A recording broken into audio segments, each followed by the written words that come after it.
Bismillahirrahmanirrahim. Assalamualaikum warahmatullahi wabarakatuh. Innal hamdalillah nahmaduhu wa nasta'inuhu wa nastaghfiruhu wa na'udzu billahi min syururi anfusina wa min sayyiati a'malina may yahdihillahu fala mudhillalah wa may yudlil fala hadiyalah.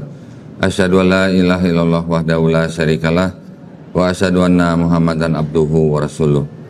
Allahumma shalli wa sallim wa barik ala sayyidina Muhammadin wa ala alihi wa sahbihi ajmain. Amma ba'd.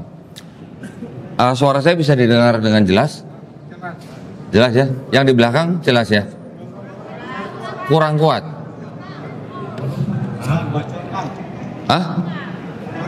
Harus ini ya? Pakai ini kali ya? Oke. Saya kalau pakai ini nanti kalau nunjukin kitab susah, tangan saya cuma dua soalnya. Saya nggak apa-apa lah ya, saya coba dulu ya.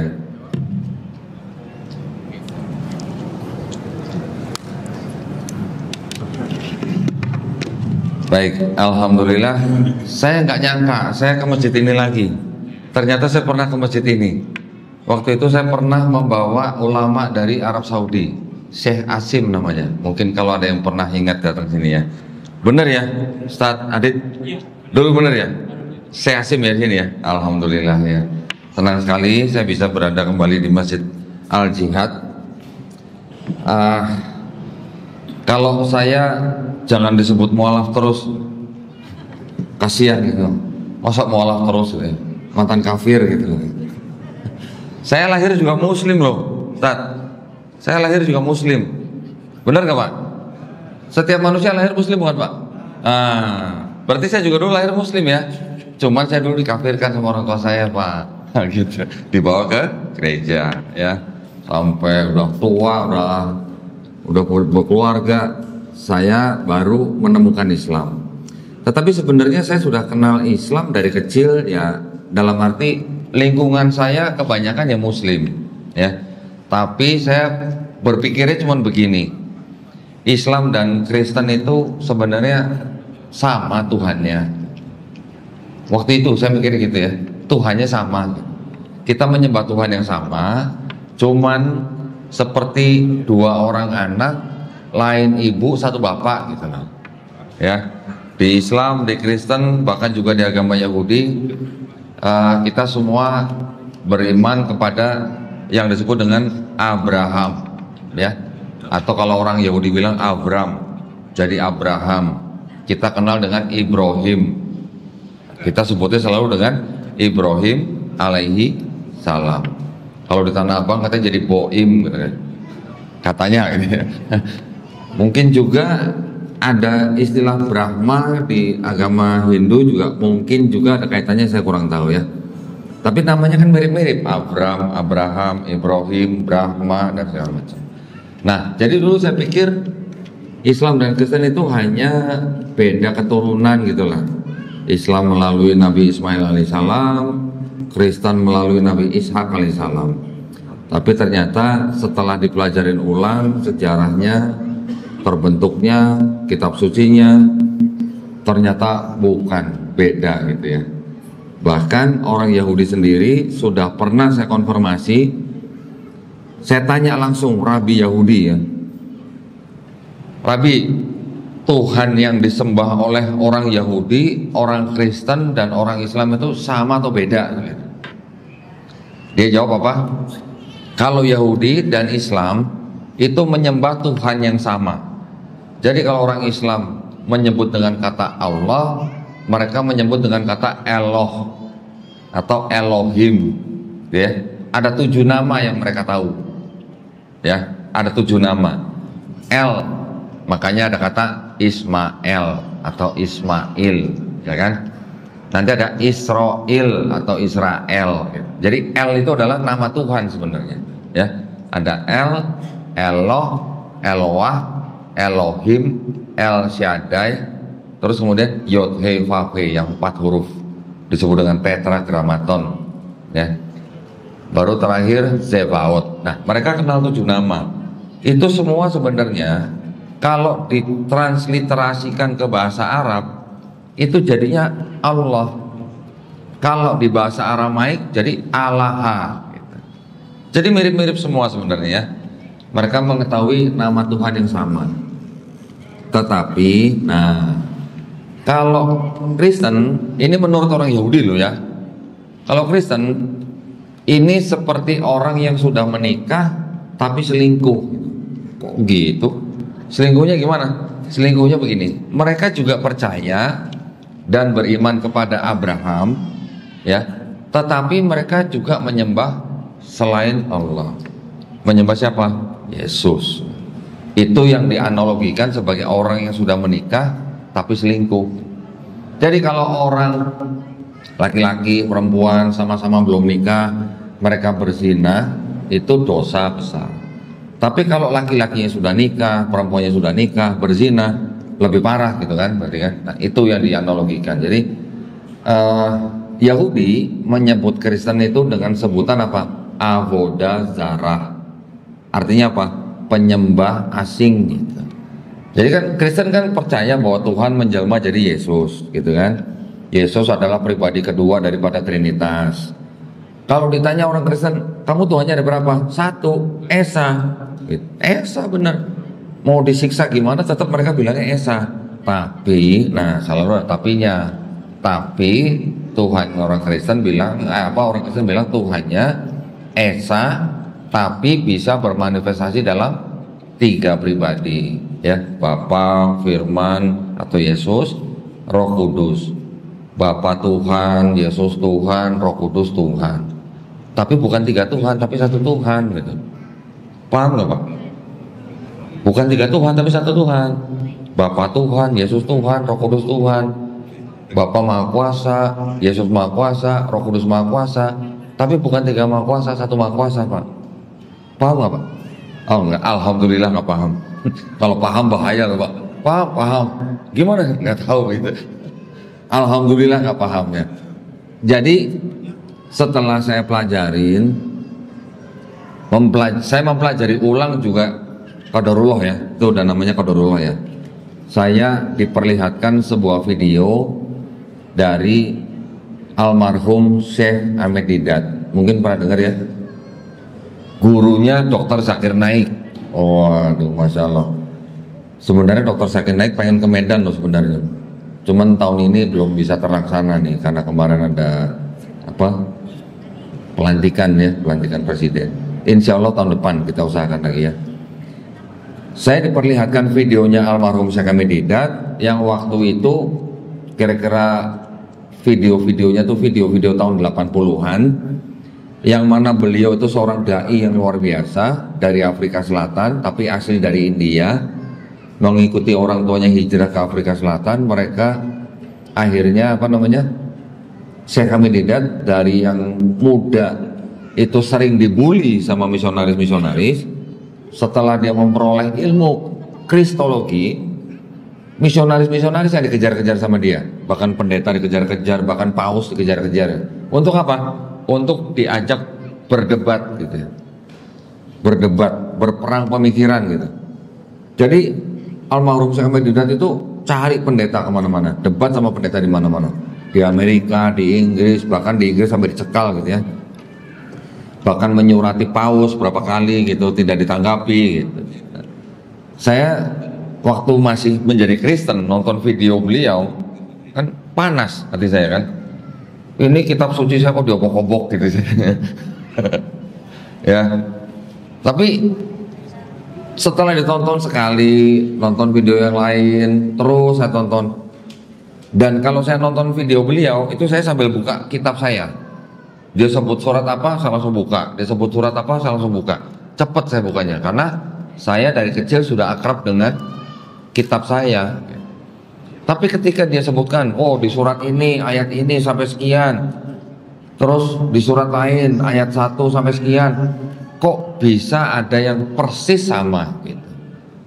Persis plek sama, identik, tanda bacanya sama, kalimatnya semua sama, kata-katanya sama. Kok bisa gitu ya? Di dalam satu kitab ada 2 surat, belasan bahkan puluhan ayat sama persis. Gimana ceritanya kok bisa begitu? Kan jadi timbul pertanyaan, ini yang nulis surat ini nyontek yang ini atau yang ini nyontek yang ini gitu. Ya, kalau di Quran kita sering membaca, mungkin kalau di Quran surat Ar-Rahman Satu kalimat sering diulang-ulang, ya kan?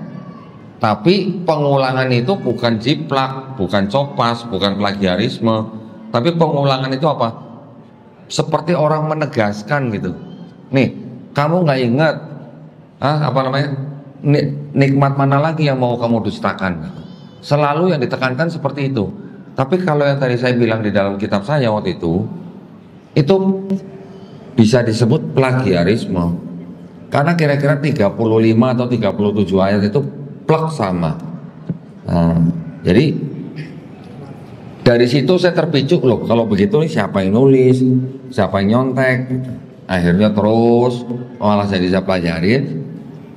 2012 saya mulai belajar ulang. Kemudian 25 Juli 2014 alhamdulillah saya mengucapkan 2 kalimat syahadat. Tetapi itu pun setelah melalui pembelajaran yang memang cukup, ya buat saya waktu itu cukup ini ya, cukup intens gitu ya, selama 2 tahun sebelum saya bersyahadat. Saya juga mempelajari agama-agama lain. Yang saya pengen tahu itu adalah konsep ketuhanannya bagaimana, konsep keselamatannya bagaimana, terus kemudian ada konsep peribadatannya bagaimana gitu ya. Ketika saya tahu bahwa Kristen itu ternyata gelar daripada Yesus Kristus gitu ya. Sama juga kita mengenal Isa Al-Masih, sama sebenarnya. Kristus bahasa Indonesia, Christ bahasa Inggris, Kristus bahasa Yunani, Mesiah bahasa Ibrani, Mesiho bahasa Aramaik, Al-Masih bahasa Arab. Jadi agama Kristen, nama agamanya ternyata gelar daripada Yesus. Ketika agama Yahudi ternyata berasal dari Yehuda. Yehuda itu adalah nama anak keempat daripada Nabi Yakub alaihissalam yang kita kenal ya. Agama Hindu itu ternyata nama tempat dari mana agama itu berasal ya, dari lembah Hindu di India. Agama Buddha itu ternyata gelar daripada Siddhartha Gautama. Agama Konghucu itu ternyata nama nabi agama itu gitu ya. Konghucu itu nama nabi ternyata. Giliran Islam bukan nama nabi, bukan gelar nabi, bukan nama orang, ternyata apa? Berserah diri atau tunduk, patuh, taat, selamat, damai. Kepada siapa? Kepada yang menciptakan manusia. Wah, waktu saya tahu itu, kok saya baru tahu ya, Islam itu artinya begitu gitu ya. Saya pikir Islam itu apa? Isya, lohor, asar gitu ya. Maghrib gitu. Dulu kan karena saya di Jawa, banyak orang-orang yang mengatakan begitu, Islam singkatan gitu katanya. Pernah dengar gitu Pak? Pernah ya? Ternyata Islam dari kata aslama artinya tunduk gitu ya. Jadi ternyata jadi umat Islam itu adalah orang-orang yang diberi aturan dan harus tunduk dengan aturan-aturan itu. Siapa yang memberi aturan? Yang menciptakan manusia. Oh gitu. Terus saya pelajarin, tapi sebelum saya mempelajari ulang semuanya itu, saya mempertegas gitu. Benarkah Tuhan yang saya sembah ketika saya Kristen itu Tuhan yang salah gitu? Kan itu yang harus saya ketahui pasti gitu ya. Karena seumur hidup saya dari kecil malah dibawa ke gereja oleh orang tua saya. Jadi artinya saya sudah akrab dengan gereja, saya juga tumbuh besar di gereja. Saya akrab dengan kitab saya. Ketika saya pelajari, ternyata separuh, lebih malah Mas sebenarnya. Sebenarnya malah lebih dari separuh kitabnya saya waktu itu ternyata bukan punya Kristen. Kok bisa begitu? Nah, ini saya tunjukin supaya kalau tapi ngomong-ngomong saya izin dulu sama DKM. Boleh Pak, saya tunjukin buka kitab-kitab orang di sini. Boleh?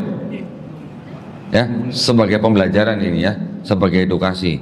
Jadi bukan berarti kita buka kitab orang mau jadi orang Kristen, bukan gitu ya. Tapi saya mau tunjukin ke bapak-bapak apa yang ada di dalam kitab itu. ya. Jadi saya kalau kemana-mana memang bawa koper gini kayak tukang buku jadinya.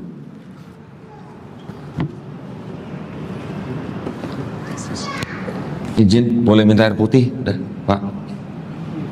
Boleh minta air putih. Tenggorokan udah mulai kering ini.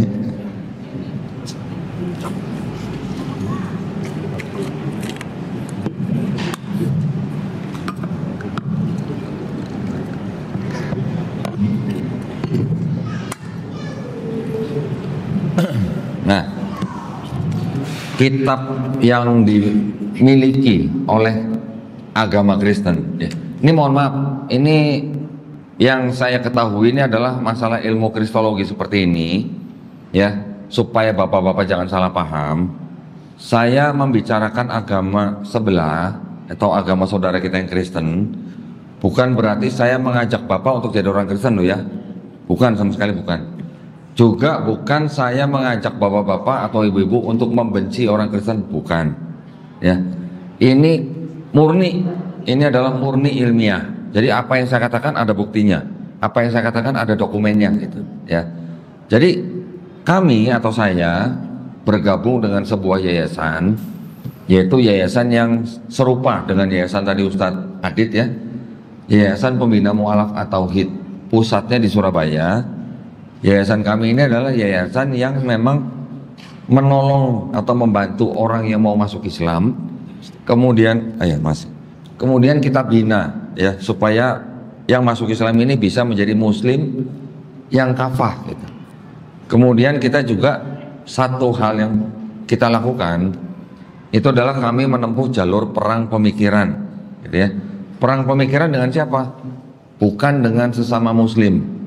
Kami dilarang berdebat dengan sesama Muslim. Yang kami lakukan perang pemikiran itu dengan kaum kufar. Yang kami perangi adalah kekufurannya, bukan orangnya, ya. Jadi ilmu ini yang disebut dengan ilmu kristologi, buat kami ini adalah dakwah tauhid. Kenapa? Karena kami berdakwah dengan perang pemikiran, mengajak orang untuk bertauhid, ya. Dan kami juga percaya bahwa Nabi Muhammad SAW beserta sahabat-sahabatnya ketika mereka masih berdakwah di Mekah, di Madinah, itu ketika mereka berinteraksi dengan orang-orang Yahudi, berinteraksi dengan orang-orang Nasrani, yang dibicarakan juga ilmu kristologi sebenarnya. Rasulullah juga selalu mengajak orang-orang kafir Quraisy untuk apa? Untuk bertauhid, hanya untuk menyembah kepada Allah Subhanahu wa taala saja. Ya, jadi jangan disalahpahami bahwa ilmu kristologi ini bukan ilmu untuk menjelek-jelekan agama orang, bukan. Bukan ilmu untuk menjadi Kristen apalagi, ya. Tapi ilmu ini kami tujukan atau kami maksudkan itu adalah untuk membentengi akidah umat Islam. Untuk membentengi iman dan akidah umat Islam dari apa? Dari upaya-upaya pendangkalan akidah dan upaya-upaya pemurtatan. Masih ada nggak Pak pemurtatan Pak di Indonesia? Masih? Benar Pak ya? Di Medan ada nggak Pak? Ada juga? Masih ada? Kalau masih ada saya terus nih, kalau nggak ada saya pulang nih Pak. Ya, jadi ilmu ini memang tujuannya adalah untuk membentengi akidah kita sendiri, supaya bapak-bapak, ibu-ibu bisa melindungi juga akidah keluarga bapak-bapak, ya, keluarga inti, keluarga besar, teman-teman handetolan dari upaya pemurtatan. Tambahan, kenapa kita belajar ilmu kristologi ini? Karena saudara kita yang Kristen juga belajar Islamologi. Loh, mereka punya sekolah tinggi teologi, ya, macam-macam. Namanya STT apa nanti tergantung di kotanya. Tetapi yang mereka lakukan, yang mereka pelajari Islamologi itu banyak yang tujuannya malah selain untuk mengenal Islam juga untuk menyerang dan menjatuhkan Islam. Mungkin bapak-bapak pernah atau dengar baru-baru ini ada sebuah STT di Nias, ya. Kami berhasil mendownload materi-materi yang ada di STT itu. Ternyata naudzubillah mujalik di dalamnya isinya menghujat Allah Subhanahu wa taala. Ya, teman-teman kita dari Gapai, juga teman-teman di tempat lain, juga MUI yang ada di Gunung Sitoli ya, betul ya. Itu juga sudah melakukan pendekatan hukum dan sudah melakukan pelaporan. Nah, jadi kenapa kita belajar kristologi? Karena mereka juga belajar Islamologi. Kalau kita belajar kristologi tujuannya untuk membentengi akidah umat Islam, mereka belajar Islamologi untuk memurtadkan orang Islam. Gitu, ya. Di STT itu juga yang saya tahu, itu juga ada syarat kelulusan buat mahasiswanya. Salah satu syaratnya adalah harus bisa memurtadkan sekian orang gitu. Ada yang minimal 3 orang, ada yang 5 orang, bahkan ada yang 20 orang. Loh, saya tahu dari mana? Emang dulu saya pernah kuliah di sana? Enggak. Saya sudah bicara dengan orang-orang yang pernah kuliah di sana. Dan saya punya materinya. Materi bahan pembelajarannya saya ada. Ya, izin Pak ya sebentar.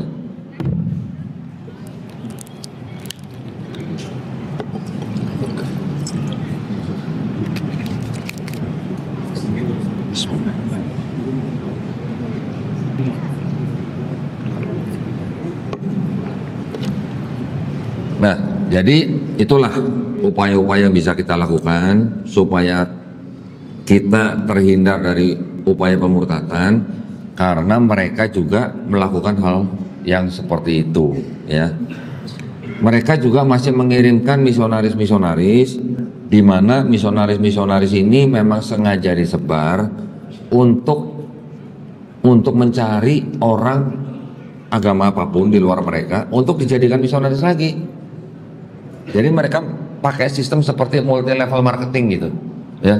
Satu misionaris dapat 2, nanti 2 ini masing-masing dapat 2, terus begitu multiplikasi. Mereka masih melakukan itu ya. Juga mereka masih melakukan yang namanya apa ya, kita sebutnya dakwah, tapi mereka melakukannya door to door. Pernah dengar Pak? Ya, ada sebuah kelompok Kristen memang yang panggilan katanya. Mereka melakukannya door to door, sengaja ketok-ketok pintu rumah orang yang bukan agama mereka, diajak masuk agama mereka. Nah, apakah kegiatan itu dibolehkan oleh pemerintah? Tidak boleh, ada aturannya. Aturannya namanya keputusan bersama 2 menteri, ya, Menteri Agama dan Menteri Dalam Negeri, nomor 1 tahun 79, di dalam bab 3 pasal 4 disebutkan dilarang mensiarkan agama kepada orang atau kelompok orang yang sudah beragama. Jadi kalau orang yang sudah beragama itu nggak boleh diiming-imingi atau dirayu supaya mereka masuk agama lain. Itu dilarang pemerintah. Cuman memang sanksinya nggak jelas gitu ya. Hanya nanti bisa ditindak sesuai dengan ketentuan yang berlaku gitu. Seperti itu aja, makanya mereka masih berani. Dan kalangan Kristen pada waktu sebelum keputusan bersama itu diterbitkan, memang yang paling menolak keras itu adalah kalangan Kristen. Mereka nggak mau itu ada aturan seperti itu. Dengan alasan apa? Dengan alasan kebebasan beragama, merujuk kepada Undang-Undang Dasar 1945 pasal 29 ayat 2. Ya. Nah, jadi memang karena ada yang namanya program kristenisasi di Indonesia dan bahkan di seluruh dunia, bahkan perintahnya pun saya sudah ada bahannya, ada materinya. Makanya kita sebagai umat Islam harus ada yang belajar ini kristologi supaya bisa membentengi akidah umat Islam yang lain, begitu ya. Itu semata-mata disclaimer dari saya, jadi jangan disalahpahami. Nah, ketika saya juga membahas tentang kitab mereka, saya juga dilarang untuk menafsirkan kitab suci mereka. Yang larang saya siapa?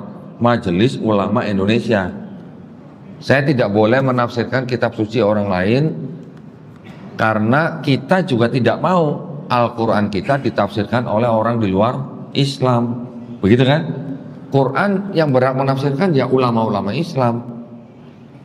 Kitab sucinya orang Yahudi, ini namanya ini juga yang berhak menafsirkan ya ulama-ulamanya orang Yahudi.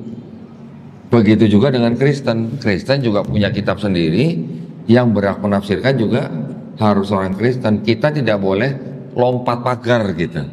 atau lompat apa ya namanya ya, nyebrang batas gitu. Jadi masing-masing punya otoritas sendiri. Kita tidak boleh menafsirkan kitab suci orang, ya. Tetapi nanti permasalahannya seperti apa baru nanti saya bahas di sini, ya.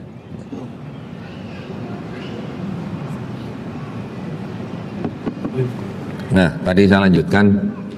Mohon maaf nih. Ketika saya mempelajari ulang agama saya, ternyata saya baru mengetahui juga waktu itu bahwa kitab saya yang saya pegang ini namanya tulisannya apa? Alkitab, ya. Kita orang Islam jangan sebut ini Alkitab. Ini himbauan dari saya nih, ya. Tulisannya memang Alkitab, tapi kita jangan sebut ini sebagai Alkitab dan jangan anggap ini sebagai Alkitab. Kenapa? Karena Al-Quran kita nama lainnya juga Alkitab. Betul kan Pak? Jadi kalau kita sudah tahu Al-Quran kita juga disebut Alkitab, ya jangan sebut ini Alkitab. Sebut saja ini Bible gitu Pak. Bible bahasa Inggris Pak, ya. Kerenan dikit lah, modern dikit ya, sebut Bible gitu ya. Paling jauh Holy Bible gitu, ya. Kitab yang Kristen ini khusus yang dipegang atau dimiliki oleh Kristen Protestan. Isinya 66 surat gitu. Saya pakai istilah surat biar bapak-bapak yang sudah terbiasa dengan Quran paham maksud saya, ya. Di dalam ini ada beberapa surat, totalnya 66 surat, ya. Kalau ayatnya kurang lebih sekitar 31.000 sekian ayatnya, 5 kali lebih banyak daripada Quran. 66 surat, 2/3 ya. Tadi saya bilang separuh ya, ternyata lebih dari separuh. Ini perbandingannya begini nih. Yang tebal ini disebut perjanjian lama. Yang tipis yang sini ini disebut perjanjian baru, ya. Pernah dengar ya? Mungkin ada yang pernah dengar ya. Perjanjian lama itu apa Pak? Gitu. Perjanjian lama itu dianggap sebagai perjanjian antara Tuhan yang Maha Esa dengan Bani Israel, ya. Perjanjian yang baru ini dianggap sebagai perjanjian dari Tuhan yang Maha Esa dengan umat Kristen, gitu ya. Nah, yang perjanjian lama ini ternyata ini aslinya bukan kitabnya Kristen. Karena apa? Karena ini sebenarnya aslinya punya orang Yahudi. Mana kitabnya? Ini kitabnya orang Yahudi, ya. Kitabnya orang Yahudi ini namanya Tanakh. Nah, tulisannya seperti ini, tulisannya Tanakh. Tanakh itu singkatan dari Torah, Nevi'im, Ketuvim. Torah itu yang disebut dengan 5 kitab Musa, ya. Kejadian, Keluaran, Imamat, Bilangan, Ulangan. Nggak usah dihafalin Pak, nggak perlu dihafalin, ya. Kalau yang Nevi'im itu yang disebut dengan kitab nabi-nabi, menceritakan nabi-nabi. Di kitab mereka ada nabi-nabi Yesaya, Yeremia, Yeskiel, Hagai, Habakuk, Ayub, Yunus dan sebagainya. Nama-namanya mirip dengan yang di dalam Al-Quran.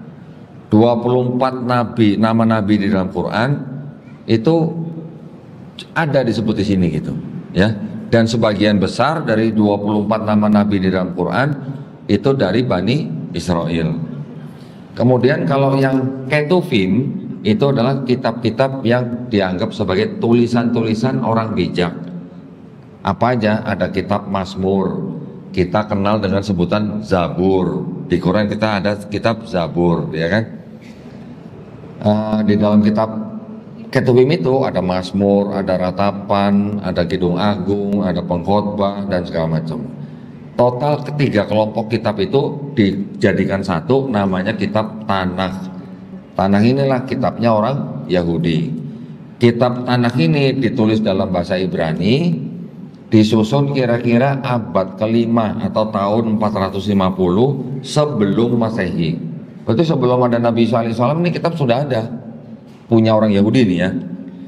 Nah, kitabnya orang Yahudi yang dalam bahasa Ibrani ini diterjemahkan ke dalam bahasa Yunani kira-kira abad ketiga, tahun kira-kira 270 sebelum Masehi.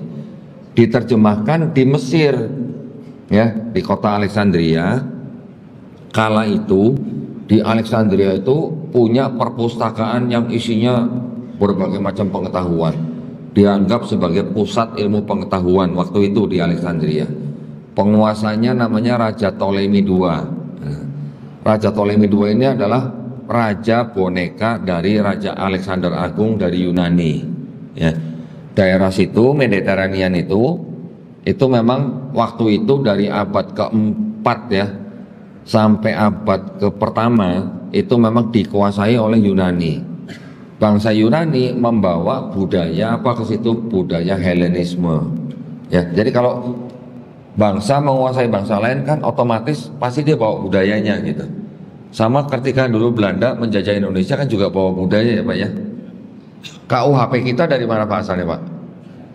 Dari Belanda juga ternyata. Gitu. Nah, kitab ini diterjemahkan menjadi bahasa Yunani menjadi kitab yang namanya,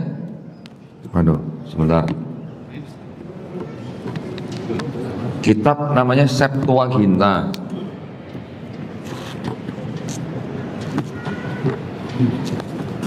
Nah, ini kitabnya ini namanya Septuaginta. Ini ditulis dalam bahasa Yunani, ya.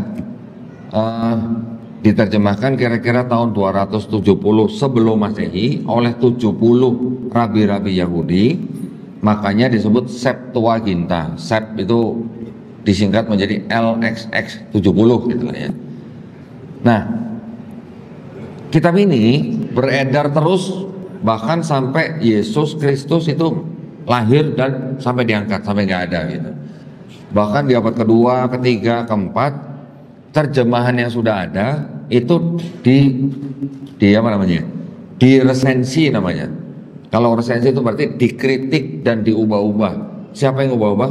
Orang Kristen-Kristen awal, ya, bapak-bapak gereja Kristen awal mengubah-ubah terjemahan ini supaya seolah-olah ini berbicara tentang Yesus Kristus yang akan datang gitu. Orang Kristen juga sudah punya kitab sendiri yang namanya tadi Perjanjian Baru. Itu ditulis kira-kira di pertengahan abad pertama sampai abad kedua. Ini hanya isinya Perjanjian Baru saja ya. Ini juga ditulis dalam bahasa Yunani. Yang menulis siapa nanti kita bahas, tapi intinya gini.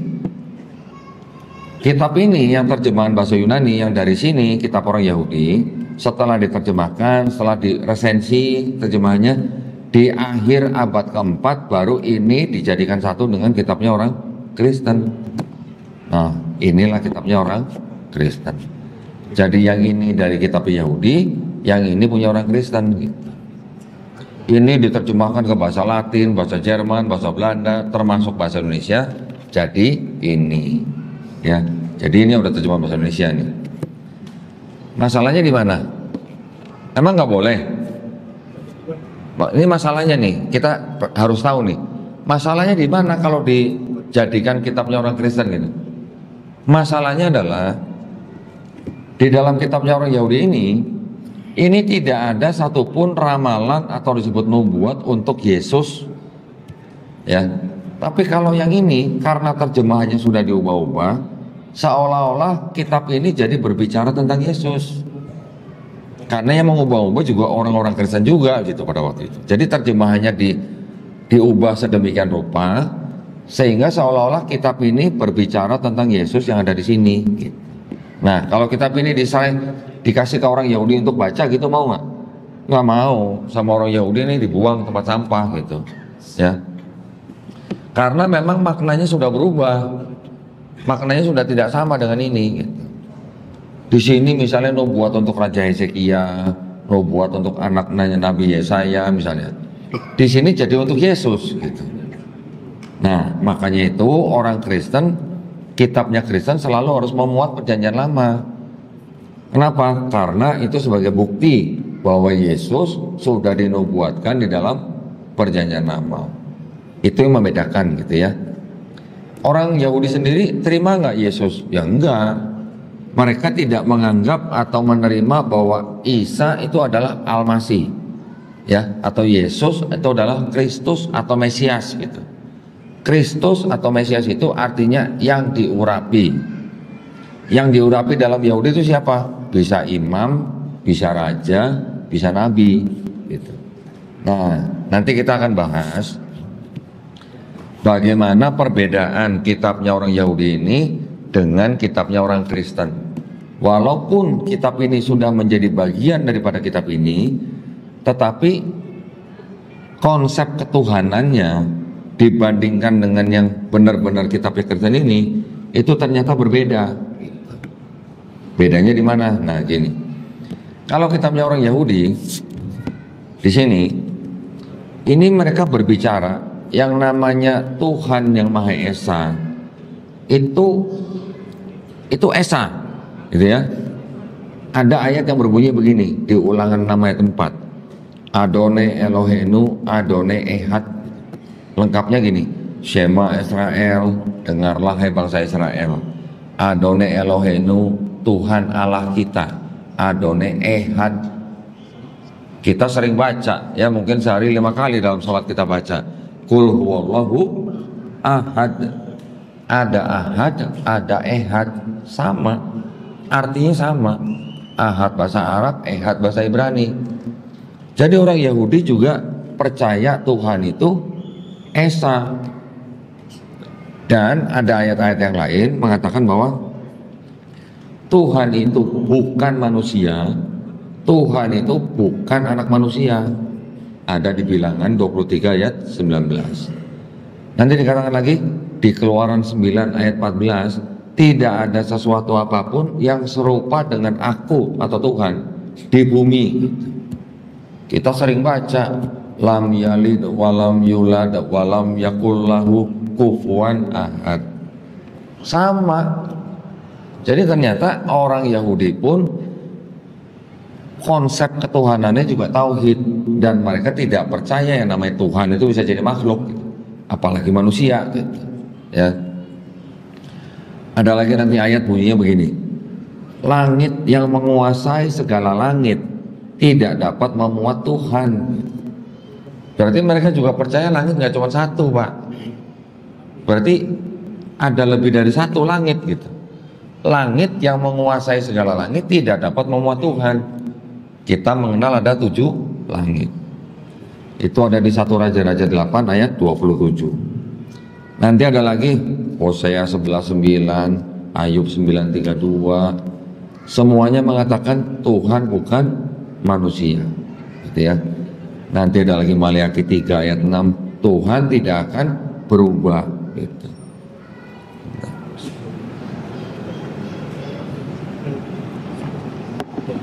Nah, itu konsep ketuhanannya.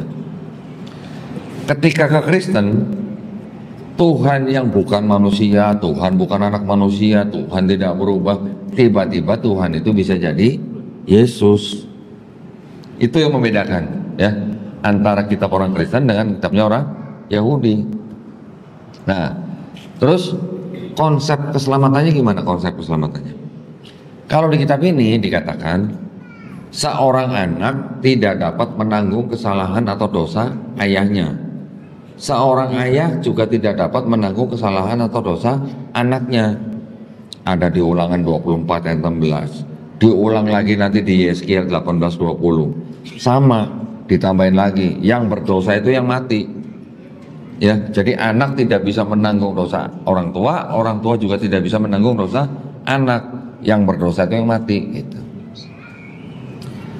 Ada lagi konsep keselamatan begini. Ada ayat yang bunyi di Yesaya 1 ayat 16 sampai 18. Judulnya bertobat lebih baik daripada mempersembahkan hewan kurban. Ayatnya berbunyi, basuhlah, jauhkanlah perbuatan-perbuatan jahatmu dari depan mataku, mata Tuhan maksudnya. Berhentilah berbuat jahat, belajarlah berbuat baik. Kendalikan orang-orang kejam, belalah hak anak-anak yatim, perjuangkanlah perkara janda-janda. Sama nggak Pak dengan di Islam, Pak? Konsep tobat kita melakukan dosa, kita bertobat, kita menyesali perbuatan kita, kita mohon ampun dengan sungguh-sungguh dan kita tidak mengulangi perbuatan kita, insya Allah diampuni nggak Pak? Insya Allah semua dosa diampuni insya Allah kalau kita mau bertobat ya.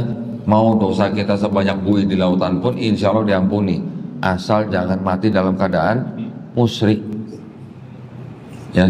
Selama kita mengucapkan la ilaha illallah dan kita melakukan dosa, ketika kita mati insya Allah ujungnya tetap surga, ujungnya ya, walaupun di tengah-tengah dicelup-celup dulu di neraka gitu istilahnya ya. Tapi selama mulut kita la ilaha illallah, ujungnya tetap surga. Itu sudah janji daripada Allah Subhanahu wa taala. Tapi ketika kita bicara ini dan ini beda. Kalau konsep di sini bertobat insya Allah diampuni dosanya, di sini konsep keselamatannya bicaranya gimana? Kalau kamu tidak percaya Yesus sebagai Tuhan dan Juru Selamat yang mati di atas kayu salib untuk menebus dosa kamu, kamu tidak akan selamat. Di sini, yang ini nih. Tapi itu perkataan siapa gitu dianggapnya? Itu perkataan Yesus atau perkataan Paulus? Ternyata perkataan Paulus. Yesus sendiri tidak pernah mengajarkan kamu harus menyembah saya sebagai Tuhan. Nggak pernah. Yesus sendiri tidak pernah mengajarkan agama Kristen. Yesus sendiri juga tidak pernah mengucapkan kata Kristen. Yesus sendiri juga tidak pernah mengajarkan untuk beribadat hari Minggu. Karena apa? Karena Yesus orang Yahudi. Yang Yesus katakan apa? Janganlah kamu menyangka aku datang untuk meniadakan hukum Taurat. Aku datang bukan untuk meniadakan hukum Taurat, tapi untuk menggenapinya. Lebih mudah langit dan bumi hancur dibandingkan dengan satu iota. Iota itu satu huruf terkecil di dalam bahasa Ibrani yang ada di dalam hukum Taurat dihilangkan. Jadi lebih mudah kiamat daripada hukum Taurat dihilangkan, kata Yesus di sini gitu. Matius 5 ayat 17. Tetapi ketika Paulus yang tidak pernah ketemu Yesus, Paulus bicaranya apa? Efesus 2:15. Karena dengan matinya Yesus di atas kayu salib, maka hukum Taurat itu sudah batal. Sedangkan yang menurunkan hukum Taurat siapa? Di sini diceritakan yang menurunkan hukum Taurat adalah Tuhan yang Maha Esa, yang tadi disebut siapa? Elohim, Yotevave atau El Shaddai. Yang menurunkan Taurat kan Tuhan yang Maha Esa. Lah kok yang bilang bahwa hukum Taurat batal itu Paulus gitu. Nah itu yang juga kontradiksi ya, antara perkataan Yesus dan perkataan Paulus, berbeda gitu. Yesus juga mengatakan di dalam Matius 18 ayat 3, kalau kamu nih bangsa Israel, kalau kamu tidak bertobat dan menjadi seperti anak kecil, kamu tidak akan masuk kerajaan sorga. Paulus bilangnya apa? Kalau kamu tidak percaya Yesus sebagai Tuhan dan Juru Selamat yang mati di atas kayu salib untuk nebus dosa kamu, kamu tidak akan masuk sorga. Akan beda berarti. Ya, jadi dari teks yang tertulis di sini itu ternyata bisa disimpulkan, dan ini bukan kesimpulan saya loh ya. Ini kesimpulan daripada ahli-ahli perjanjian baru. Buku-bukunya begitu banyak. Mereka berani menyimpulkan bahwa yang menciptakan agama Kristen itu bukan Yesus, bukan Nabi Isa alaihissalam, tapi siapa? Paulus. Dari 27 buku atau surat yang ada di dalam kitabnya orang Kristen ini, 27 ya, separuhnya atau 13 surat itu dianggap adalah tulisan-tulisan Paulus, separuhnya. Yang 4, Matius, Markus, Lukas, Yohanes yang di depan itu ditulis oleh orang-orang yang tidak tahu siapa namanya. Lah itu kok ada namanya Matius, Markus, Lukas, Yohanes? Itu adalah nama-nama yang diatributkan oleh bapak-bapak gereja di abad kedua. Bukan saya bernama Matius menulis ini untuk siapa gitu, nggak ada. Saya bernama Markus, Lukas, Yohanes menulis ini untuk siapa, tidak ada. Kalau Paulus yang nulis, gayanya saya Rasul Paulus atau saya Paulus Rasulnya Yesus gitu. Beda loh ya, rasul di sini dengan rasul kita beda loh Pak. Kalau rasul di sini artinya hanya pengikut Yesus.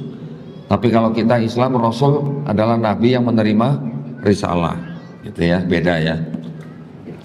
Nah, Yesus sendiri juga di Matius 23 ayat 1 mengatakan orang-orang Farisi sudah menduduki kursi Musa. Artinya orang-orang Farisi, orang-orang Yahudi kelompok Farisi itu sudah menggantikan kedudukan Nabi Musa. Ikutilah ajaran-ajaran mereka. Jadi Yesus ngomong kepada bangsa Israel, ikutilah ajaran-ajaran orang Farisi.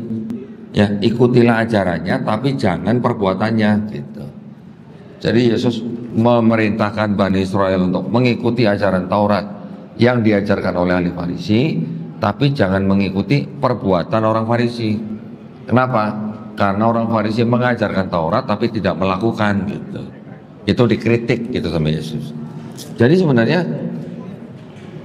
kita membaca Yesus juga mengajarkan dan meneruskan ajaran Taurat dari Nabi Musa gitu. Ya. Tetapi timbul sebuah ajaran baru yang mana yang tadinya hukum Taurat itu tetap ada oleh Yesus. Menurut Paulus, hukum Taurat itu sudah dibatalkan karena Yesus sudah mati di atas kayu salib yang dianggap untuk menebus dosa manusia. Paulus sendiri mengajarkan ada yang namanya dosa waris gitu. Warisan kok dosa gitu. Warisan tanah gitu harusnya ya. Bismillah.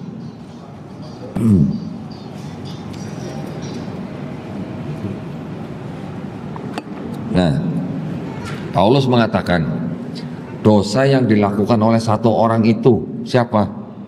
Disebutnya Hawa, istrinya Nabi Adam alaihissalam. Dosa yang dilakukan oleh Hawa itu menjalar kepada setiap keturunan Adam. Jadi setiap manusia yang lahir sudah bawa dosa, ajarannya Paulus. Jadi karena sudah bawa dosa, tidak bisa bersatu kembali dengan Tuhan. Karena tidak bisa bersatu kembali dengan Tuhan, makanya Tuhan itu sendiri yang harus turun jadi manusia. Untuk apa? Untuk menebus dosa manusia, untuk menyelamatkan manusia. Nanti ada ayatnya, Yohanes 3:16. Karena begitu besar kasih Allah atas dunia ini, maka dikaruniakanlah anaknya yang tunggal, Yesus Kristus, supaya barang siapa percaya dia memperoleh hidup yang kekal. Ajaran itu dianggapnya dosa waris itu tidak berasal dari Yesus. Nah, Yesus kan bilang kalau kamu tidak bertobat dan menjadi seperti anak kecil, kamu tidak selamat gitu. Berarti kan Yesus tidak mengajarkan dosa waris. Berarti ada dua konsep keselamatan di dalam kitabnya Kristen sendiri yang bertolak belakang gitu. Ya, Yesusnya nggak ngajarin dosa waris, Paulusnya ngajarin dosa waris. Jadi kalau gitu Kristen itu sebenarnya pengikut siapa kalau gitu? Pengikut Paulus. Kristen pengikut Paulus, penyembah Yesus gitu. Nah, sekarang diceritakan lagi di sini. Yesus kalau doa atau sholat sujud. Sujud Yesus di sini. Matius 26:39. Yesus juga diceritakan usia 8 hari disunat. Nabi besar Muhammad SAW juga di hadis disebutkan usia 8 hari disunat. Jadi orang Arab, orang Yahudi itu memang disebut sebagai bangsa Semitik ya. Bangsa yang Semitik itu dari kata Sem, anak daripada Nabi Nuh alaihissalam ya. Jadi bangsa Semitik itu memang sudah punya tradisi yang sama, usia 8 hari disunat. Yesus doanya sujud.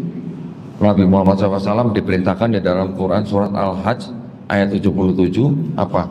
Ya ayyuhalladzina amanu amanur ka'u, bersujudlah hai orang-orang beriman, bersujudlah. Ya ayyuhalladzina amanur ka'u wasjudu, bersujudlah ya, wa'budu robbakum. Berarti Nabi Isa alaihissalam sujud, Nabi Muhammad SAW sujud, nabi-nabi sebelumnya juga sujud. Di dalam kitab ini juga diceritakan nabi-nabi tersebut sujud. Nabi Abraham di dalam Kejadian 17:3 sujud.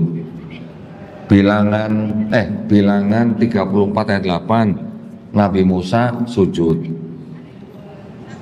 Sorry, bukan bilangan, Keluaran 348. Bilangan 16 20 atau 22 tuh Nabi Musa dan Nabi Harun sujud. Yosua 5:14 Nabi Yosua bin Nun sujud. 1 Tawarikh 29:20 dan Mazmur 95 ayat 6 Nabi Daud dan umatnya sujud. Nehemia pasal 8 ayat 6 Nabi Ezra atau kita kenal dengan Nabi Uzair, ya, Nabi Uzair alaihissalam sujud. Yesus Matius 26:39 sujud. Jadi kalau Nabi Muhammad SAW sebagai seorang muslim diperintahkan bersujud, nabi-nabi yang lain juga diperintahkan bersujud, berarti nabi-nabi yang sebelumnya muslim bukan? Berarti muslim. Berarti sebenarnya nabi-nabi yang di sini secara akidah juga muslim. Karena apa? Karena hanya menyembah kepada satu Tuhan saja gitu. Nah, tapi ketika ajaran Paulus, barang siapa yang tidak mengaku Yesus sebagai Tuhan dan Juru Selamat yang mati di atas kayu salib, dia tidak selamat. Beda itu ajarannya. Bahkan di dalam satu kitabnya orang Kristen sendiri sudah terdapat kontradiksi gitu. Ya. Tetapi sekarang yang ingin saya bagikan buat bapak-bapak begini. Kalau kita di Quran, kita sering membaca ada kitab Zabur, kitab Taurat, kitab Zabur, kitab Injil, ya, 3 kitab. Karena Quran membenarkan kitab-kitab yang diberikan atau diturunkan sebelumnya kepada Bani Israel. Kita sering membaca ada kitab Taurat, kitab Zabur, kitab Injil. Pertanyaan saya gini, dulu ya, waktu baru-baru ya masuk ya. Apakah yang disebut dengan kitab Taurat, kitab Zabur, kitab Injil yang disebut dalam Quran itu ini dan ini? Nah, ini yang harus kita pelajarin ya. Karena kalau Bapak diberikan ini, orang Kristen yang datang ke rumah Bapak misalnya, mereka kasih lihat begini, tulisannya apa nih Pak? Kitab suci Injil. Mereka bilang inilah kitab suci yang diterima oleh Isa Al-Masih. Kok bisa? Karena di sini Yesusnya ditulis sebagai Isa Al-Masih. Ada tulisannya nih, kelahiran Isa Al-Masih. Jadi orang Kristen membuat kitab mereka menggunakan nama Isa Al-Masih, menggunakan nama Injil, dan kitab ini dibagikan kepada rumah-rumah orang Islam. Kok begitu? Karena memang mereka diperintahkan begitu untuk mengajak semua orang yang bukan Kristen masuk agama mereka. Itu misinya mereka gitu. Emang ada perintahnya di kitab mereka? Ada di Matius 28 ayat 19. Perintahnya, karena itu pergilah, jadikanlah semua bangsa muridku, baptislah mereka dalam nama Bapa dan Putra dan Roh Kudus. Itu perintahnya. Dari gereja sendiri juga sudah membuat konsili. Konsili terakhir itu tahun 1965, namanya Konsili Vatikan II gitu ya. Memutuskan untuk melakukan program kristenisasi ke seluruh dunia, termasuk ke orang-orang Islam. Catatannya begitu, keputusannya begitu. Jadi kita semuanya menjadi target mereka gitu. Ya, kita memang sudah dijadikan target sama mereka. Ya, jadi saya tidak mengada-ngada, dokumennya ada semua, saya sudah simpan semua. Makanya kita membagikan ilmu ini kepada umat Islam supaya apa? Supaya akidahnya terbentengi. Nah, memang kalau ustadz-ustadz kita memang tidak semuanya belajar begini, ya. Makanya di dalam Islam ilmu ini bukan fardu ain, tapi fardu kifayah. Kalau sudah ada yang belajar ya sudah cukup gitu. Tapi yang penting kita tahu gitu, ya. Rasulullah sendiri menyuruh salah satu sahabatnya, Said bin Sabit, untuk apa? Untuk belajar bahasa Ibrani, supaya bisa menulis, supaya bisa membaca, korespondensi dengan orang-orang Yahudi gitu. Tetapi pesan Rasulullah kepada sahabat-sahabatnya apa? Jangan kamu menerima seluruhnya kitab Taurat itu, gulungan-gulungan Taurat itu, Tapi juga jangan kamu tolak semuanya, karena bisa jadi di dalamnya masih ada kebenaran, gitu ya. Jadi itulah yang bisa saya sampaikan kepada Bapak Ibu di sini. Tujuan kita membahas ini tidak lain tidak bukan hanya untuk kepentingan kita supaya kita tidak mudah dimurtadkan. Kita sudah dijadikan target oleh umat Kristen untuk dikristenkan, ya. Kalangan mereka sendiri di dalam sekolah tinggi teologinya juga belajar Islamologi. Mereka juga syarat lulusnya salah satunya adalah harus bisa memurtadkan sekian orang, gitu. Modusnya bagaimana? Banyak, gitu ya.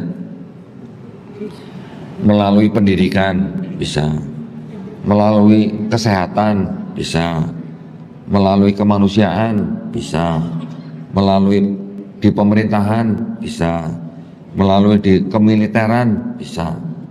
Mereka melakukan semua itu. Mungkin Bapak Ibu dulu ada yang pernah di sekolah Katolik atau Kristen, orang Islam tapi sekolahnya di sekolah Katolik atau Kristen, ada Pak? Tuh kan. Jadi dulu memang orang tua kita menganggap sekolah Katolik atau sekolah Kristen itu adalah sekolah yang disiplinnya jauh lebih bagus, gitu. Betul nggak Pak? Dulu memang mungkin jarang sekolah Islam, ya. Tapi pesan saya, kalau kita tidak menceburkan anak kita ke dalam sebuah resiko, ya, untuk bisa murtad, ya jangan masukkan anak-anak kita ke dalam sekolah-sekolah mereka. Juga kalau ada anggota keluarga kita yang sakit, jangan kirim ke rumah sakit mereka. Karena di rumah sakit mereka itu ada praktek ketika ada pasien yang bukan Kristen, misalnya dia sudah sakaratul maut, itu anggota keluarganya suruh keluar, nggak boleh nungguin. Yang nungguin nanti tim dari rumah sakit. Nanti simsalabim tiba-tiba pasien menjadi Kristen, gitu. Bisa begitu, gitu. Dan kami sudah menghadapi hal-hal seperti itu, gitu ya. Pernah kami mengirimkan utusan ke Bandung, ke sebuah rumah sakit Kristen di Bandung, yang mana ada seorang pemuda Muslim, ibunya dirawat di rumah sakit karena mungkin panik atau mendesak, akhirnya masuk ke rumah sakit tersebut, harus dioperasi, biaya yang cukup tinggi, BPJS-nya ada tunggakan, akhirnya ditawarin sama rumah sakit, boleh kami bayarin operasinya, tapi masuk Kristen ya. Ada yang begitu Pak. Kita kirim utusan dari Jakarta ke Bandung, kita beresi BPJS-nya, kita pindahkan ke rumah sakit lain, ya. Masih ada yang begitu gitu. Belum lama ada datang ke tempat saya seorang ibu-ibu tunanetra dari lahir, usia 9 tahun, sama orang tuanya dimasukin ke dalam sebuah sekolah luar biasa. Sekolah luar biasa ini milik Yayasan Kristen. Masuk usia 9 tahun, keluar usia 19 tahun, sudah jadi Kristen. Nanti ada lagi keluarga Islam yang datang ke saya, anaknya sekolahnya di Al-Azhar Pak. Sekolahnya di Al-Azhar, pulangnya bisa bawa pulang apa? Rosario. Nanti ada pulang bawa Bible kecil begini. Banyak, saya sekarang sering terima tamu orang tua Islam yang anaknya ada yang mau murtad, bahkan yang sudah murtad. Belum lama saya sering terima tamu-tamu keluarga Islam yang mengirimkan anak-anaknya sekolah di luar negeri, pulang dari luar negeri sudah murtad.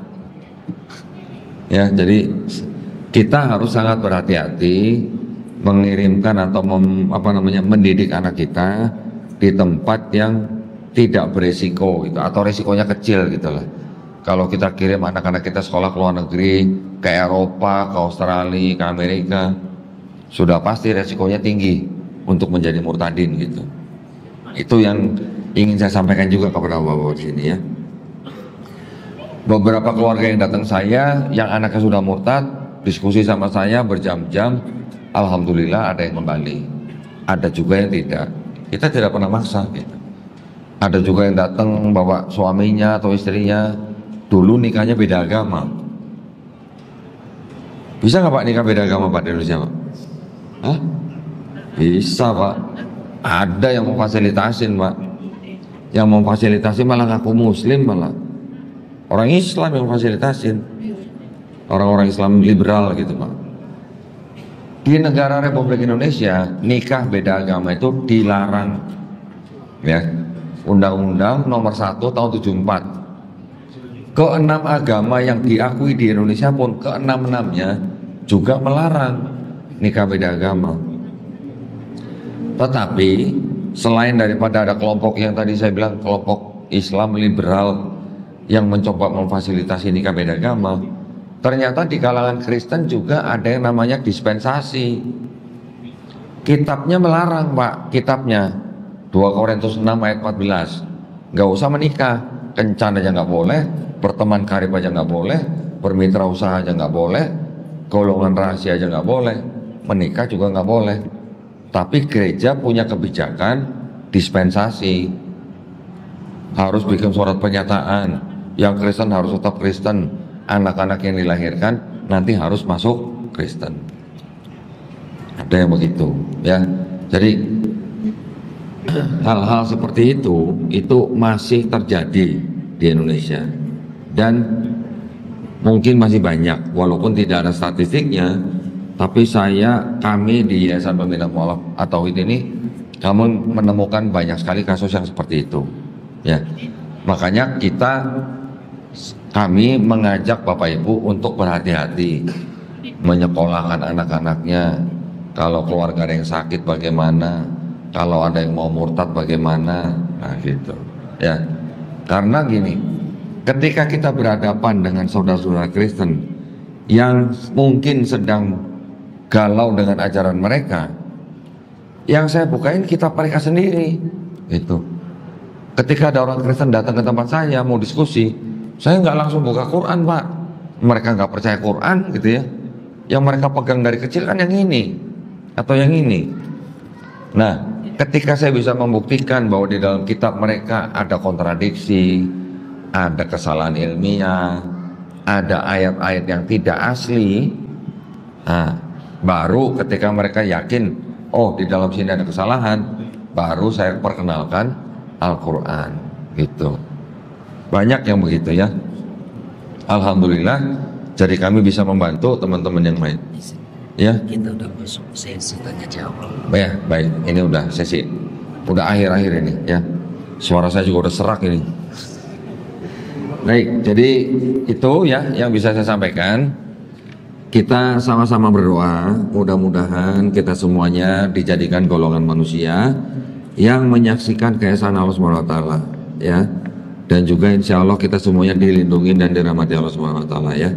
Saya kembalikan waktu kepada host. Mungkin kalau ada yang mau tanya jawab, ya silakan, teman-teman.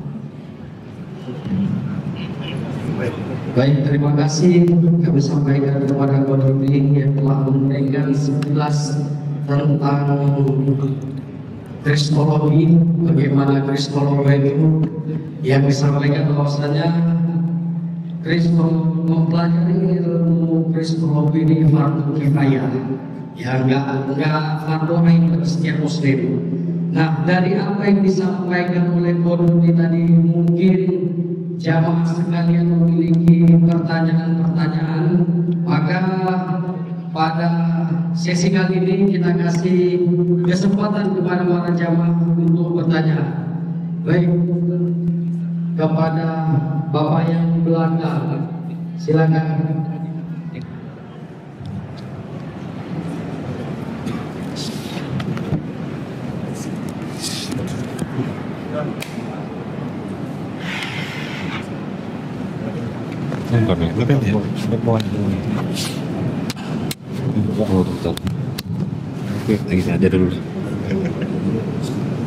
Bismillahirrahmanirrahim.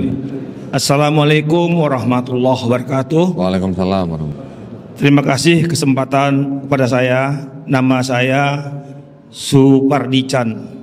Chan tidak ada hubungannya sama Cina. Kohdandi. Setelah kami amati dari awal hingga akhir ceramahku, saya berbandingkan.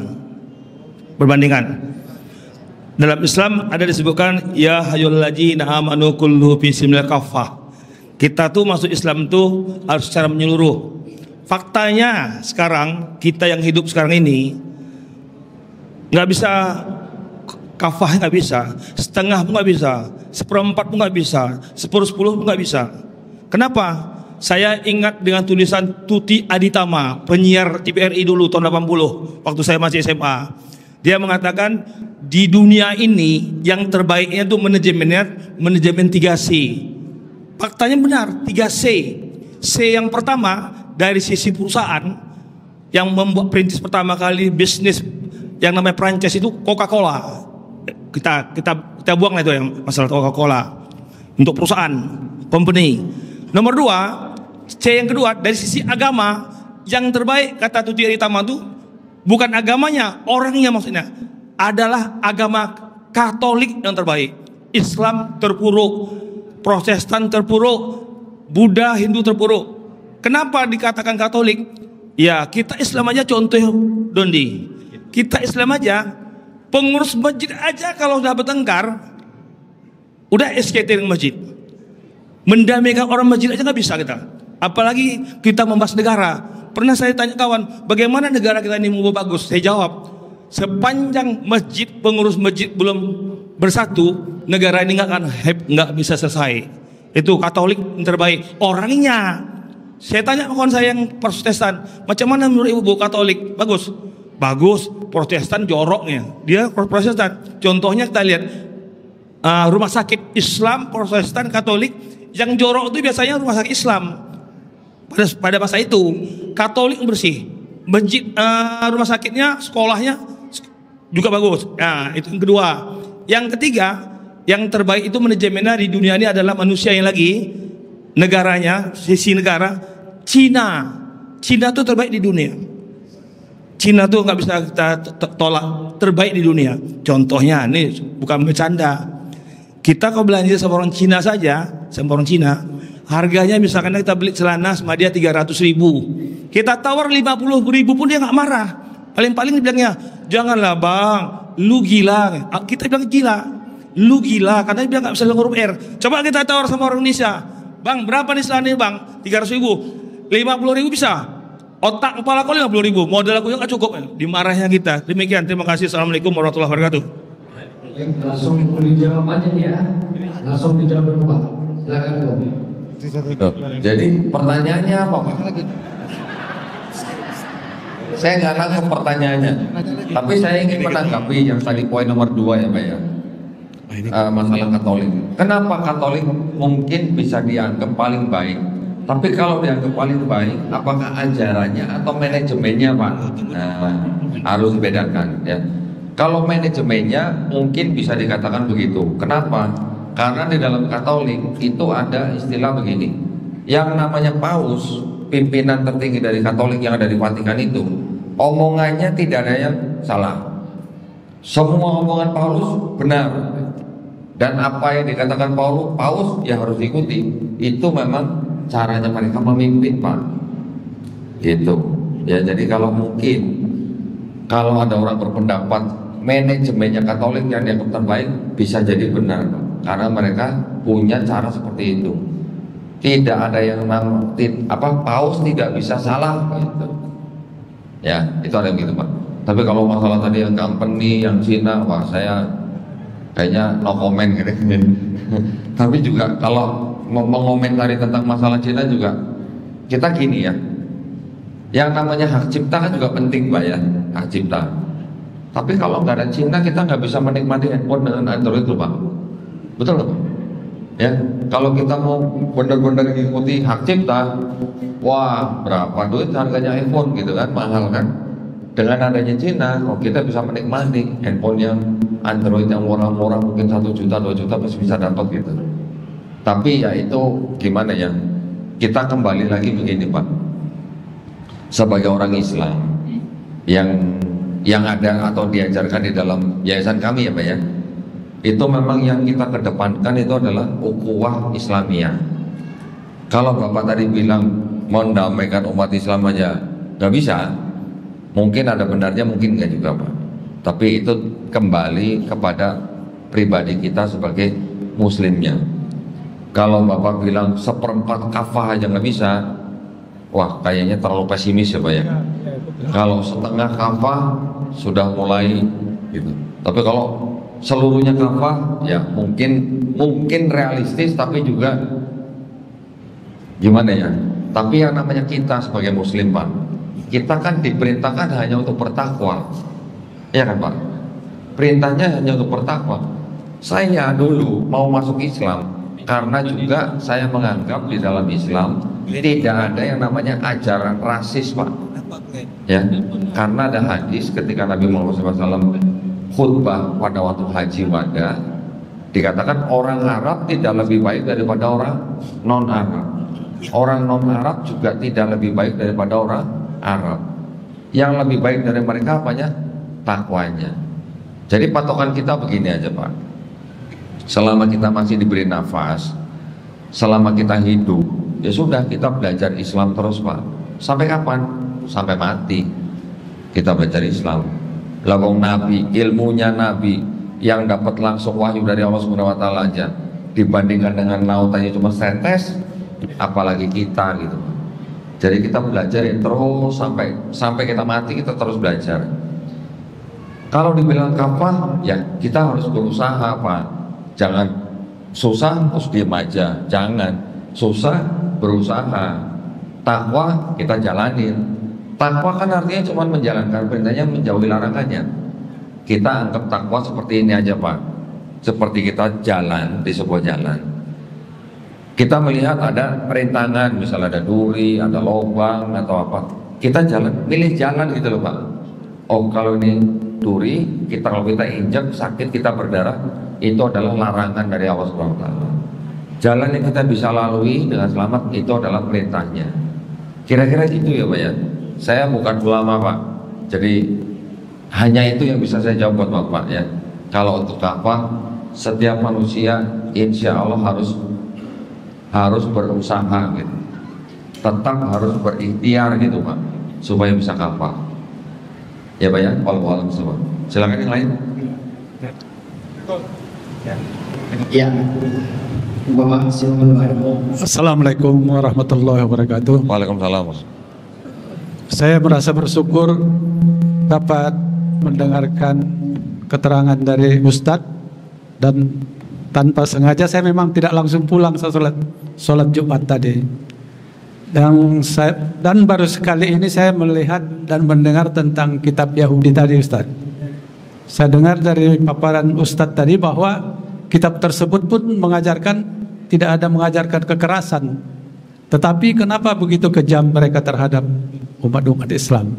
Itu saja, kiranya Ustadz dapat menerangkannya. Demikian, Assalamualaikum warahmatullahi wabarakatuh. Saya tadi tidak mengatakan bahwa tidak mengajarkan kekerasan loh Pak. Tidak ya.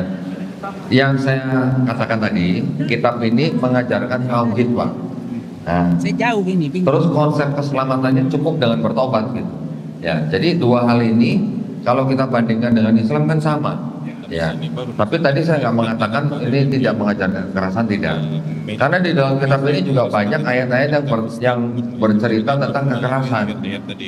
Banyak Pak, bahkan lebih parah.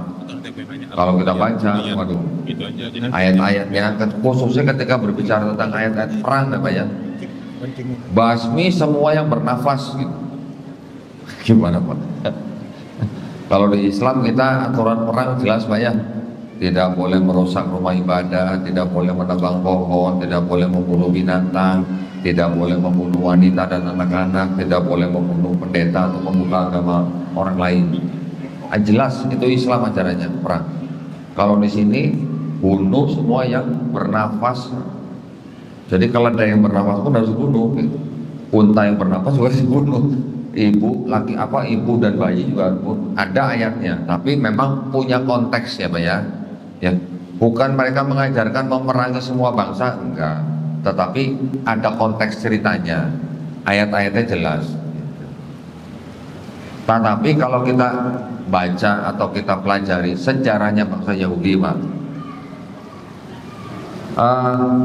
mungkin nanti ada kaitannya dengan bangsa Israel sekarang nih Pak ya. Karena kan kita semuanya mengutuk perbuatan mereka yang menzolimi bangsa saudara-saudara Islam kita yang di Gaza, begitu kan Pak? Kita harus bisa membedakan apa itu Zionis, apa itu Yudaisme.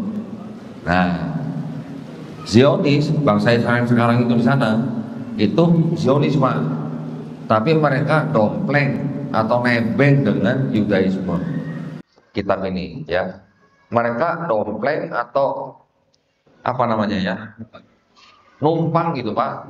Pakai ini dengan alasan ini untuk merebut tanah di Israel.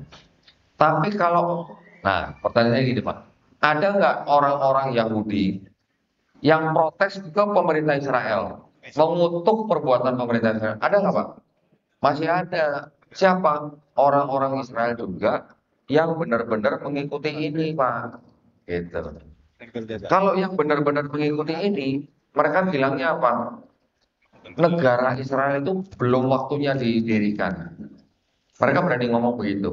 Kenapa begitu? Ya memang belum. Lalu terus kapan dong? Nanti. Kapan nantinya? Nanti. Nunggu apa? Nunggu firman Tuhan.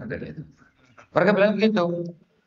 Nunggu firman Tuhan. Nah, nanti kalau sudah ada yang namanya Mesias, Pak.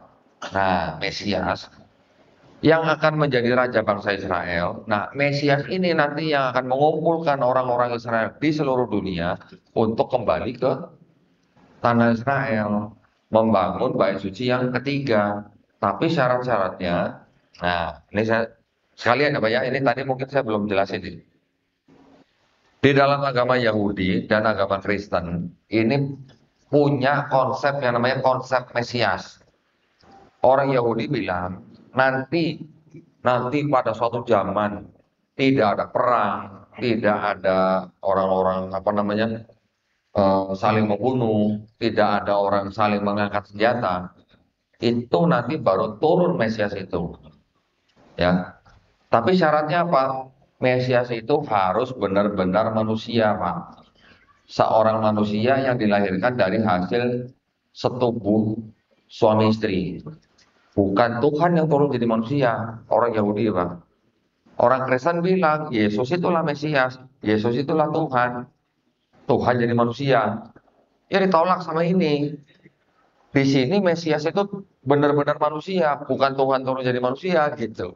Ya. Yang kedua, Mesias yang mau datang itu harus keturunan Raja Daud, Pak. Kita kenal dengan Nabi Daud alaihissalam. Ya. Melalui anaknya Salomo atau Nabi Sulaiman alaihissalam. Syaratnya di sini Pak, ada Pak syaratnya. Yesus di sini disebut anak Daud, dianggap keturunan Daud. Tapi silsilahnya Yesus nggak nyambung ke Daud melalui Salomo. Ayahnya Yesus yang ditulis di sini namanya Yusuf, ayah tiri Pak, bukan ayah kandung, gitu ya. Jadi berarti kan Yesus anak adopsinya Yusuf. Gitu. Kalau anak adopsi buat orang Yahudi, sorry bro, nggak diterima. Ya, kalau mau dianggap anak Daud dari kitab yang Lukas, boleh, tapi tidak lewat Salomo, lewat Nathan. Jadi sama Yahudi ditolak. Itu bukan Mesias yang dijanjikan di sini. Berikutnya, orang Yahudi bilang, yang namanya Mesias itu datang cukup sekali.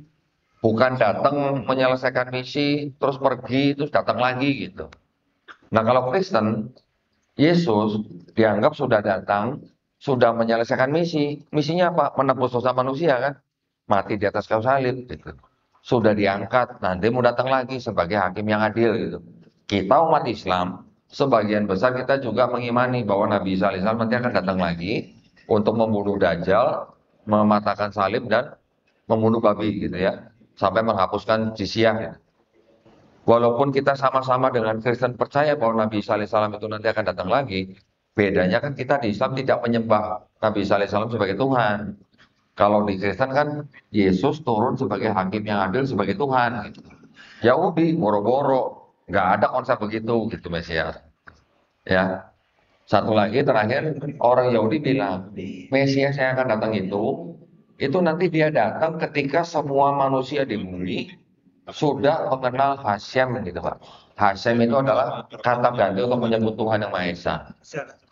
Jadi semua manusia di bumi kalau sudah mengenal Tuhan yang Maha Esa, baru Mesias itu turun. Nah sekarang masih ada kan orang-orang belum kenal Tuhan Maha Esa gitu, ya kan? Masih ada perang apa zaman sekarang? Masih ada. Berarti menurut kitab ini Yesus yang diklaim Mesias oleh Kristen tidak memenuhi syarat gitu. Wah. Ya Pak ya. Mudah-mudahan menjawab pertanyaan saya. Ya, ini ada satu lagi dari Kota Binjai ini, Iko. Baik, kami apa dulu para pemahat, mungkin ibu-ibu ada yang ingin bertanya. Oh, ada juga. Ibu-ibu, ya, sebab ya.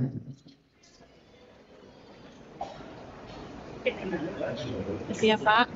Bu, kalau pertanyaan kalau bisa langsung aja ya to the point ke pertanyaan prolognya dipersingkat kalau yang harus ada prolog. Tapi inti pertanyaan itu harus sampai. Oke. Assalamualaikum warahmatullahi wabarakatuh. Waalaikumsalam. Saya ingin bertanya, kan saya ini mualaf.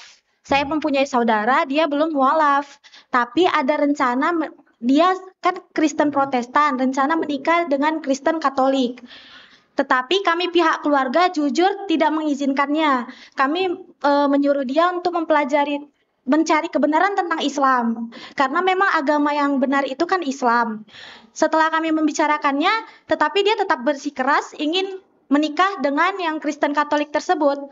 Pilihan apa yang akan kami lakukan? Apakah kami mengikhlaskannya menikah dengan mengikuti agama Katolik atau kami tetap menentang kerasnya? Terima kasih. Orangnya sudah masuk Islam atau belum? Belum Islam. Belum.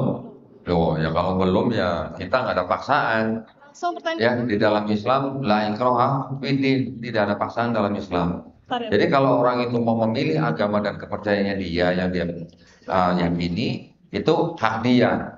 Itu dilindungi oleh Undang-Undang Dasar 1945 pasal 29 ayat 2. Kalau masalah internal keluarga menyarankan boleh-boleh saja, tapi kalau maksa nggak boleh.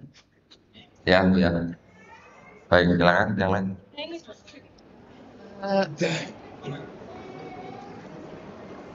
Assalamualaikum warahmatullahi wabarakatuh. Waalaikumsalam warahmatullahi wabarakatuh. Saya ada pertanyaan yang ngapain di kepala saya yang belum tuntas lagi caranya berpikir begitu. Karena kemarin saya mengikuti satu pengajian itu narasumbernya saya berkata di situ di Al-Taubah di situ dikatakan orang-orang Yahudi mengatakan Uzair itu anak Allah.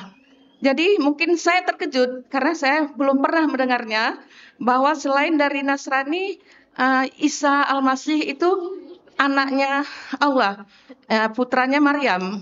Jadi saya bertanya ke narasumber tersebut, saya katakan, Umi, saya baru tahu sekarang ini ada dari Yahudi mengatakan Uzair itu anaknya Allah. Yang saya ingin tahu, Isa ada nasabnya Maryam. Uzair ini siapakah nasabnya? Cuma Umi tersebut, narasumber tersebut menjawab, coba baca At-Taubah 30. Orang-orang Yahudi itu mengatakan Uzair itu adalah anak Allah. Coba baca sampai 3 kali. Jadi siapa yang mengatakannya itu? Yahudi, orang Yahudi. Pertanyaan saya yang belum terjawab, siapakah nasabnya atau orang tuanya dari Uzair? Itu aja. Assalamualaikum warahmatullahi wabarakatuh. Waalaikumsalam warahmatullahi wabarakatuh. Begini Bu, di Quran surat At-Taubah ayat 30 itu mereka menyebut Uzair sebagai putra Allah. Kaum Yahudi menyebut Uzair sebagai putra Allah, kaum Nasrani menyebut Isa sebagai putra Allah. Mereka mengatakan itu dari kaum kafir sebelumnya. Saya sudah mempelajari itu karena memang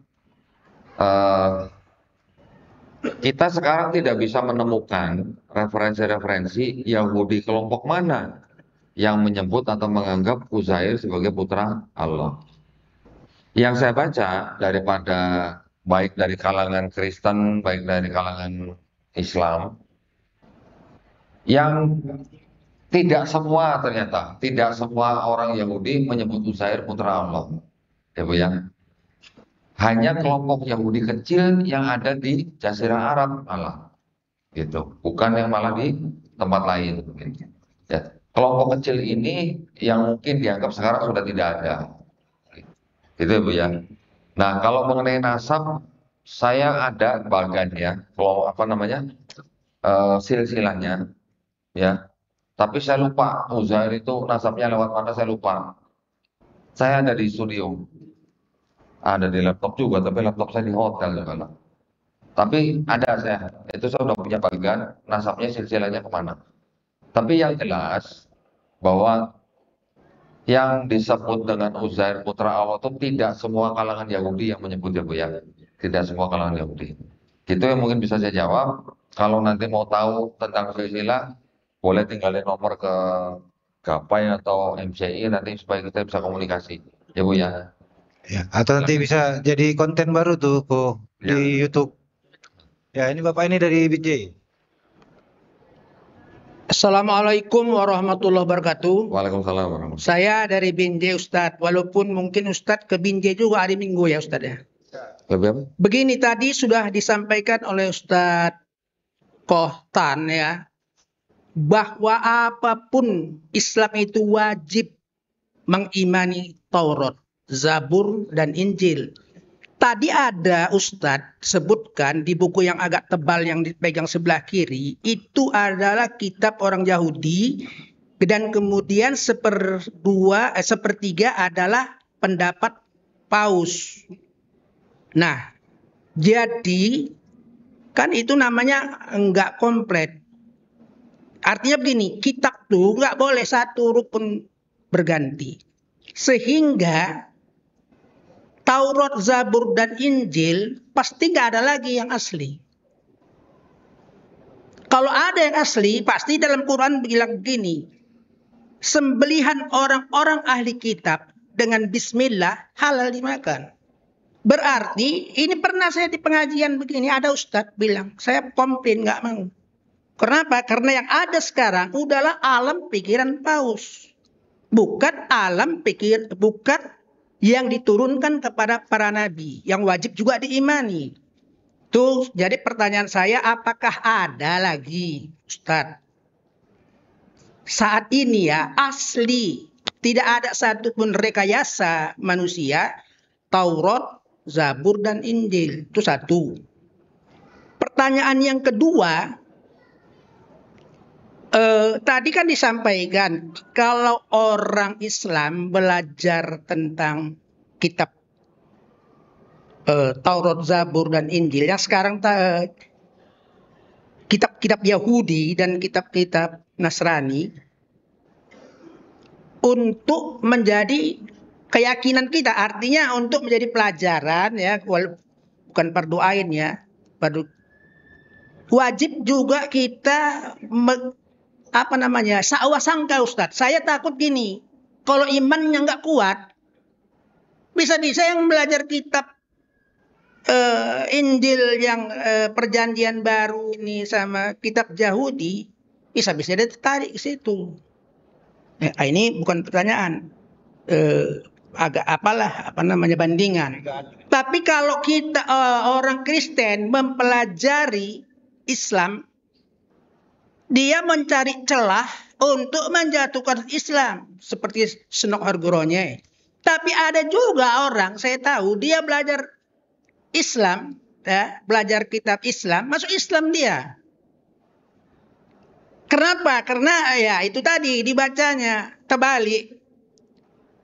Ya, dari belakang jumpalah ayat yang kedua, qul huwallah, dia terus yakin ya, betul ya, qul huwallahu ahad, Allahus samad, lam yalid wa lam yulad wa lam yakul lahu kufuwan ahad. Tidak ada tergantungnya. Berarti inilah bukan manusia itu. Jadi ini bandingan. Kemudian nggak jadi saya tanya masalah Zionisme tadi. Zionisme di dalam skripsi saya, Ustadz, bahwa Zionisme itu adalah rekayasa Amerika mengumpul orang-orang Yahudi sedunia untuk masuk ke daerah Palestina yang disokong mati-matian sampai ditini oleh Amerika. Jadi dulu skripsi saya namanya status rakyat Palestina di mata hukum internasional. Saya kuliah di Fakultas Hukum jurusan internasional di USU, Ustaz. Jadi bukan ini para Yahudi. Zionis yang akhirnya menguasai para Soros di Amerika. Pening Amerika nih dikumpulnya Yahudi. Zionisme. Itulah yang sekarang sampai hari ini membunuhi orang. Jadi barangkali ada dua pandangan saya dan satu pertanyaan. Apakah sampai sekarang ini masih ada Taurat, Zabur, dan Injil yang asli? Bila topik wal hidayah. Assalamualaikum warahmatullahi wabarakatuh. Baik. Gini Pak, mic-nya dipegang aja Pak. Oh ya. Gini, saya akan membuat pernyataan dulu ya Pak ya. Pernyataan untuk menjawab pertanyaan Bapak. Pernyataan saya adalah begini Pak. Taurat, Zabur, Injil itu adalah wahyu-wahyu yang diturunkan Allah SWT kepada Nabi dan Rasulnya untuk Bani Israel pada zaman itu. Setuju nggak Pak? Ya, zaman itu ya. Saya setuju pada zaman itu. Karena pernah ada Nabi di dalam satu hadis, Umar bawa kitab. Ya, ya. Bapak Kitab apa? Ini kitab Yahudi ya. Ini sekarang adalah ya. Alasannya raditu billahi robba wa bil islami dina wa bi Muhammad nabiyya wa rasulah. Ya. Bapak setuju dengan Setuju, setuju Pak. Cuman orang secara umum apalagi ilmunya kurang Ustadz, dengar-dengar itu dia pikirnya ini Ya. imani juga. Dengar Kenapa? saya, Pak. Karena ini terjadi di Masjid Jakarta Ustadz. Beri saya kesempatan jawab Pak. Ya. Ya. Jadi kalau Bapak setuju dengan pernyataan saya, yang namanya wahyu-wahyu itu bentuknya seperti apa Pak? Wahyu adalah kalam Allah yang disampaikan kepada nabi-nabi. Tadi kepada Daud, Zabur, Injil, bahkan ada yang suhuf-suhuf. Berbentuk, tidak ada bentuknya, bisa saja gerincing dan lain sebagainya sehingga masuk ke hatinya. Tidak ada rekayasa orang. Termasuk Muhammad. Sekarang kalau kata kitab Pak, kitab Zabur, kitab Taurat, kitab Injil, kata kitab di dalam Quran, itu artinya cuma mushaf atau bisa ada punya arti lain Pak? Nggak sampai ilmu saya. Nanti kalau saya jawab nanti lari pula. Gini. Kalau gitu gini. Kata kitab Pak di dalam Quran, dalam konteks wahyu atau yang diberikan kepada Nabi Musa alaihissalam, diberikan kepada Nabi Daud alaihissalam, diberikan kepada Nabi Isa alaihissalam. Untuk Bani Israel pada zaman itu, kitab artinya selain daripada wahyu yang dibukukan atau ditulis, kitab juga artinya bisa apa? Hukum, ketetapan, perintah, aturan dari Allah SWT terhadap suatu kaum tertentu, Pak. Ya. Jadi kalau disebutkan kitab Taurat, kitab Zabur, kitab Injil, belum tentu harus berbentuk begini, Pak. Ya. Zaman Nabi Musa alaihissalam mana ada bentuk buku begini, Pak? Kan nggak ada. Nabi Daud alaihissalam juga nggak ada. Nabi Isa alaihissalam juga nggak ada. Kita satu-satu, Pak. Ini kita uji ya, Pak ya. Kalau ada pernyataan saya salah, tolong dikoreksi. Sejauh yang bisa kita imani sebagai kitab Taurat yang ditulis oleh Nabi Musa alaihissalam, itu hanya yang ditulis oleh Nabi Musa alaihissalam dipahat di atas 2 loh batu. Betul Pak? Di Quran juga disebutkan kan? Ada kan? Iya. Nah, berarti hanya itu, sejauh itu yang disebut dengan kitab Taurat Pak. Apakah kita semua, apakah umat Islam pernah membaca bahwa Nabi Musa alaihissalam menulis kitab Taurat? Nggak pernah ya? Pernah nggak Pak baca? Belum ada. Belum ada. Apakah kita pernah membaca Nabi Daud alaihissalam menulis kitab Zabur? Belum ada juga. Apakah kita pernah membaca Nabi Isa alaihissalam menulis kitab Injil? Tidak juga. Tidak juga. Apakah kita pernah membaca pengikutnya? Pengikut Nabi Musa, pengikut Nabi Daud alaihissalam, pengikut Nabi Isa alaihissalam menulis kitab-kitab Taurat Zabur Injil. Pernah dengar Pak begitu? Tidak juga. Yang ada manusia. Alhamdulillah. Berarti kalau begitu Pak, kalau tadi saya bilang kitab Taurat Zabur Injil adalah wahyu-wahyu yang diturunkan Allah SWT kepada Nabi dan Rasulnya untuk Bani Israel pada zaman itu, pernah nggak kita membaca Pak bahwa kitab Taurat Zabur Injil itu dijanjikan untuk dijaga oleh Allah SWT? Nggak ada. Tidak juga. Cuman Quran kan Pak yang dijanjikan untuk dijaga kan? Ya. Kalau tidak dijanjikan untuk dijaga, ngapain kita cari Pak? Satu itu Pak ya. Bukan, saya begini Ustaz. Sebentar Pak. Kedua, jadi kita tidak pernah membaca Nabi Musa, Nabi-Nabi dan Rasulnya menulis kitab Taurat dan Injil. Dan setelah saya pelajari Pak, kitab ini yang disebut dengan Taurat, ada Mazmur atau Zabur. Kemudian setelah saya pelajarin ini yang disebut dengan Injil oleh orang Kristen. Ternyata yang disebut dengan Taurat di sini, menurut ahli-ahli perjanjian lama sendiri, menurut ahli-ahli sejarah sendiri, bukan ditulis oleh Nabi Musa. Begitu juga yang Zabur atau yang Mazmur. Begitu juga yang Injil. Jadi ini bukan tulisan nabi-nabi yang disebut di sini. Saya bisa buktikan satu-satu. Ya. Nah, satu lagi. Ini bukti juga dari Quran, Pak. Saya sudah pelajarin ini kan. Di Quran surat Al-A'raf ayat 157.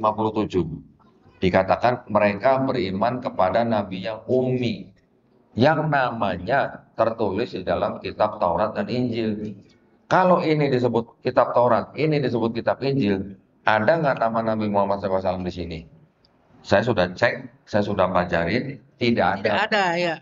Kalau tidak ada, berarti ini bukan Taurat dan Injil yang dimaksud oleh Quran surat Al-A'raf 157 itu. Itu maksud saya. Ya. Jadi kalau Bapak nanya, ada nggak zaman sekarang kitab yang asli?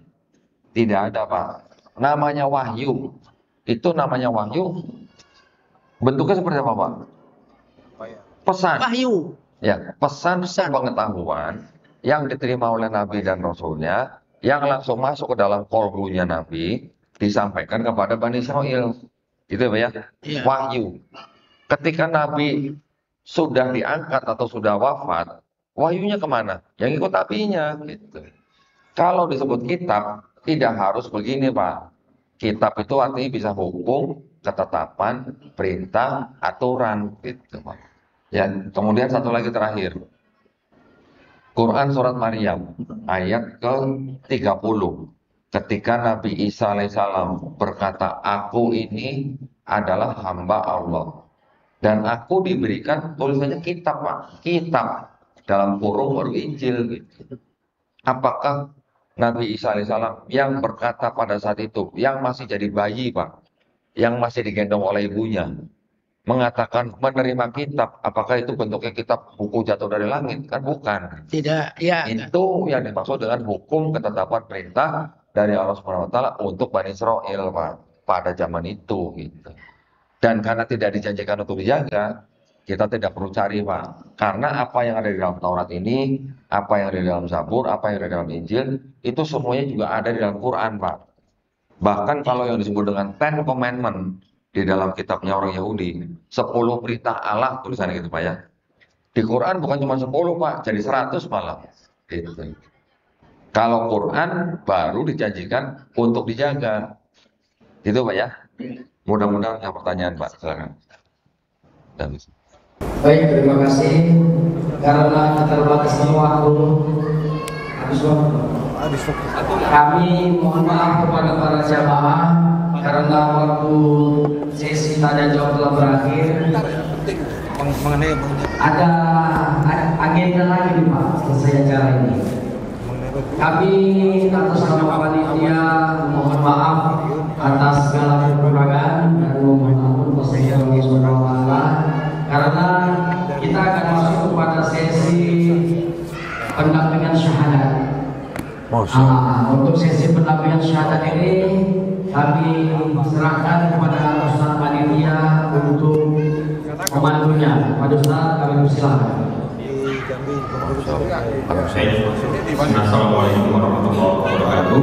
Waalaikumsalam. Seperti yang kita sampaikan di awal, bahwasanya pada kesempatan hari ini kita akan selain dan dengan kajian yang disampaikan oleh Pak Dodi, kita akan sama-sama menyaksikan proses pendampingan syahadat salah saudara seiman kita. Ya, alhamdulillah.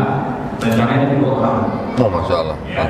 Tapi saudara yang sana sudah datang belum ya? Karena tadi di jalan masih informasi mobilnya mogok. Nah, gitu pada belum sampai ke sini. Tapi alhamdulillah satu sudah sampai di masjid ya, di Leandro, mana Leandro?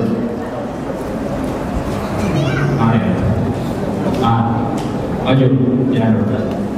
Ya. ya Leandro.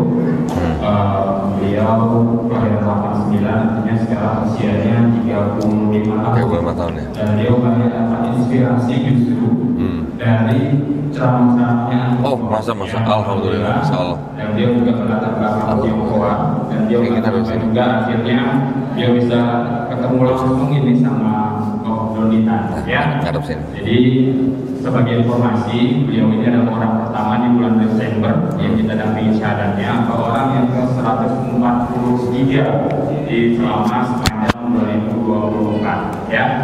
Jadi kita akan sama-sama menyaksikan proses pendampingan ini, ya. Mungkin sebelumnya bisa menceritakan sedikit, ya, Leandro kenapa pengen masuk Islam? Apa betul karena pengaruh Kodondi kan atau bagaimana? Masya Allah. Waalaikumsalam. Jadi saya sedikit cerita ya tentang pengalaman saya. Tolong pakai ini. Saya sangat bersyukur ya. Jadi di Kamboja itu saya sering nonton YouTube tentang Kodondi sendiri. Ya, sebelumnya saya agama Kristen. Jadi banyak sih yang saya sedikit-sedikit pelajari tentang soal Alkitab, soal Al-Quran, soal kebenaran lah intinya. Jadi saya memang di Al-Quran itu menurut saya sendiri memang itu benar gitu loh, dan itu nyata, itu ilmiah gitu. Itu sangat-sangat masuk di akal gitu loh. Jadi sebelumnya saya terima kasih sama Kodondi. Ya, secara tidak langsung Kodondi udah mengajari saya soal Islam gitu. Alhamdulillah. Allahu Akbar. Masya Allah. Oh ya, tadi boleh pinjam KTP-nya? Oh ya, boleh. Ustaz, sudah disiapin itu ya, surat pernyataannya? Nah, ini yang ya. Yang sertifikat KUA, yang ini Ya. dari Mualaf Center. Ya. Begini, kalau saya biasa ketika saya akan menuntut syahadat seseorang, saya punya 3 pertanyaan. Oke, Ya. silakan. Di hadapan saya sekarang ada saudara Leandro, betul ya? Ya benar. Leandro ya, betul ya? Di dekat sana. Leandro, ini KTP-nya Kota Medan, agama sebelumnya adalah Katolik. Benar. Betul ya? Nah, saya biasa bertanya begini. Apakah saudara Leandro ini menyatakan dirinya untuk masuk atau memeluk agama Islam itu atas kemauan sendiri atau ada paksaan dari pihak lain? Atas kemauan sendiri. Alhamdulillah ya. Kenapa saya bertanya begitu? Karena di dalam Islam tidak ada paksaan. Ya. Yang kedua, masih punya orang tua? Masih. Masih. Kira-kira apakah mereka sudah tahu Leandro mau masuk Islam? Untuk sekarang udah. Sudah. Sudah. Dan sudah tidak ada masalah? Masalah ada. Masalah. Oke. Bapak. Kenapa saya bertanya begitu? Karena saya selalu berpesan kepada setiap orang yang masuk Islam mengenai orang tua yang menentang anaknya masuk Islam. Saya selalu berpesan bahwa Leandro boleh membantah orang tuanya, tetapi harus dengan cara yang paling lembut. Ya, kalau sebelumnya Leandro sudah sayang kepada mama papanya, setelah menjadi Muslim nanti harus lebih sayang, lebih hormat kepada orang tuanya. Ya, bahwa ketika nanti sudah menjadi Muslim, Leandro harus bisa menunjukkan perubahan yang lebih baik. Ya, jadi setelah bersyahadat nanti diharapkan Leandro membawa kemana-mana bawa akhlak Islam. Itu yang selalu kita pesankan ya. Nanti masalah teknis dengan orang tua bisa dibantu ya dengan Mualaf Center. Ya. Yang ketiga, di dalam Islam kita ada syariat. Setelah bersyahadat, ada sholat, ada zakat, ada puasa, ada haji jika mampu. Apakah saudara Leandro ini berjanji untuk melaksanakan syariat-syariat tersebut? Ya, saya janji. Alhamdulillah. Baik, kalau begitu sudah tidak ada lagi yang bisa menghalangi saudara Leandro untuk memeluk agama Islam. Ya, di depan saya juga ada sebuah surat, yaitu surat pernyataan memeluk agama Islam. Nanti tolong saudara Leandro sendiri yang membaca, mulai dari sini. Sesungguhnya agama yang diakui di sisi Allah adalah Islam. Yang ini coba. Hah? Yang ini. yang dari Mualaf Ini saya aja. menyatakan bahwa mulai hari ini gitu. Oh, sampai mana? Sampai sini. Sampai ya sampai sini aja. Sampai sini. Iya. Oke. Yang ini ya berarti ya. Dari sini berarti ya. Surat pernyataan masuk Islam. Nama, Langsung nama, agama sebelumnya. Alamat, tanggal lahir nggak usah disebutin ya. nama dan agama sebelumnya. Nama, agama sebelumnya, kemudian menyatakan bahwa mulai hari ini saya lihat sampai sini. Iya. Baru nanti saya tuntut bersyahadat. Ya. Kalau dibaca Surat pernyataan masuk Islam. surat pernyataan sini. Baiknya tolong disebutin. Surat pernyataan masuk Islam. Saya yang bertanda tangan di bawah ini, nama lahir Leandro, tempat lahir Kuala Simpang, tanggal lahir 5 April 1989, agama sebelumnya Katolik, menyatakan bahwa mulai hari ini, Jumat 6 Desember tahun 2024 di Medan, Indonesia, saya memeluk agama Islam tanpa ada paksaan dari pihak manapun juga. Dan saya dalam keadaan sehat, jasmani dan rohani dalam menyatakan hal ini. Serta disaksikan oleh 2 orang saksi yang ikut bertanda tangan di surat ini. Dan semenjak surat ini ditandatangani, saya menyatakan meninggalkan semua kepercayaan saya sebelumnya. Serta saya menitipkan kepengurusan jenazah saya agar diurus dan dimakamkan sesuai syariat Islam. Alhamdulillah. Baik, sekarang Leandro berjabat tangan dengan saya. Ikuti 2 kalimat syahadat yang akan saya ucapkan dalam bahasa Arab. Nanti kita teruskan lanjutkan dengan terjemahan bahasa Indonesia. Ya. Bismillahirrahmanirrahim. Bismillahirrahmanirrahim. Asyhadu Asyhadu alla ilaha alla ilaha la ilaha alla ilaha illallah illallah wa asyhadu wa asyhadu anna anna Muhammadan Muhammadan Rasulullah. Rasulullah. Aku bersaksi tiada Tuhan yang layak disembah selain Allah. Dan aku bersaksi Nabi Muhammad adalah utusan Allah. Alhamdulillah. Takbir. Alhamdulillah, saya peluk dulu saudara saya yang seiman. Semoga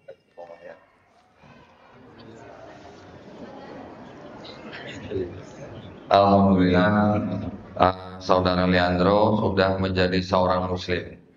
Ada yang ingin saya sampaikan sedikit ya, bahwa di dalam Islam kita memahami bahwa setiap manusia yang lahir dia adalah fitrah.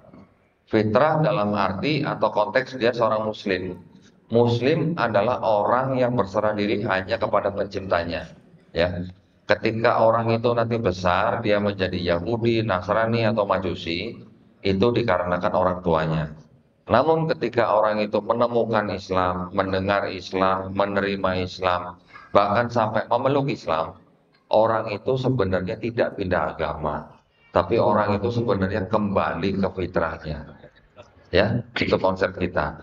Satu lagi, kita juga memahami bahwa setiap manusia yang bukan Islam, dia bersyahadat memeluk Islam, insya Allah dosa-dosanya dari mulai dia akil balik sampai dia bersyahadat, insya Allah dihapuskan. Amin. Ya, tetapi kebaikan yang pernah dilakukan dari mulai dia akil balik sampai dia bersyahadat, insya Allah tetap dicatat sebagai pahala kebaikan. Itulah adilnya Allah SWT. Ya, jadi insya Allah semua dosa sudah dihapuskan, tapi kebaikan tetap dicatat dengan catatan nanti Leandro menjalankan Islam dengan baik.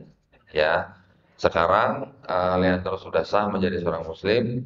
Nanti belajar pelan-pelan, step by step. Semuanya dipelajari step by step. Ya, namanya pembinaan nanti pasti ada dari Mualaf Center ya, insya Allah. Nah, saya berpesan ketika nanti berinteraksi dengan orang tua, tunjukkan perubahan apa yang ada dalam diri Leandro.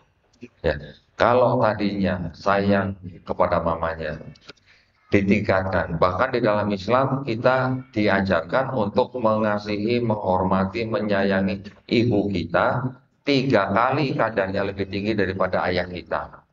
Jadi kunci pertama adalah ibu kita, ya. Nanti selanjutnya akan diarahkan, dibina oleh Ustadz Adin untuk menjadi muslim yang kafah insya Allah. Ya. Sudah sunat belum? Sudah. Sudah, alhamdulillah. Siapa yang suruh sunat? Dari kecil. Oh, dari kecil, alhamdulillah. Nggak mau sunat lagi?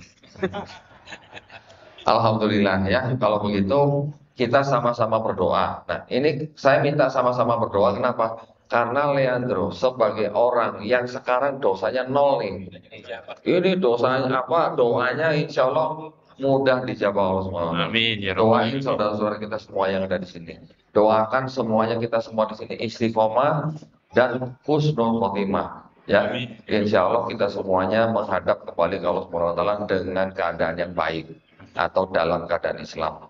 Ya, juga kita semuanya berdoa. Mudah-mudahan kita semuanya dijadikan golongan manusia yang mengikuti apa yang sudah diturunkan Allah SWT melalui Rasulnya.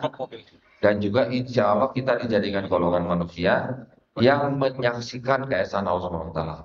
Ya, insya Allah. Terima kasih banyak perhatiannya buat saudara-saudara saksi begitu banyak ya. Alhamdulillah. Saya dulu syahadat saksi cuma 1 orang dan Allah SWT. Alhamdulillah ya.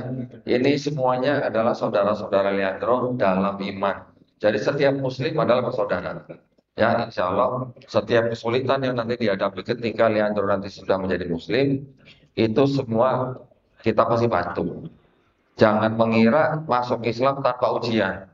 Bisa jadi ujiannya lebih berat, tetapi juga nanti bisa jadi kekuatan kesabaran yang diberikan kepada Leandro juga lebih besar. Ya. Baik, terima kasih banyak atas perhatiannya.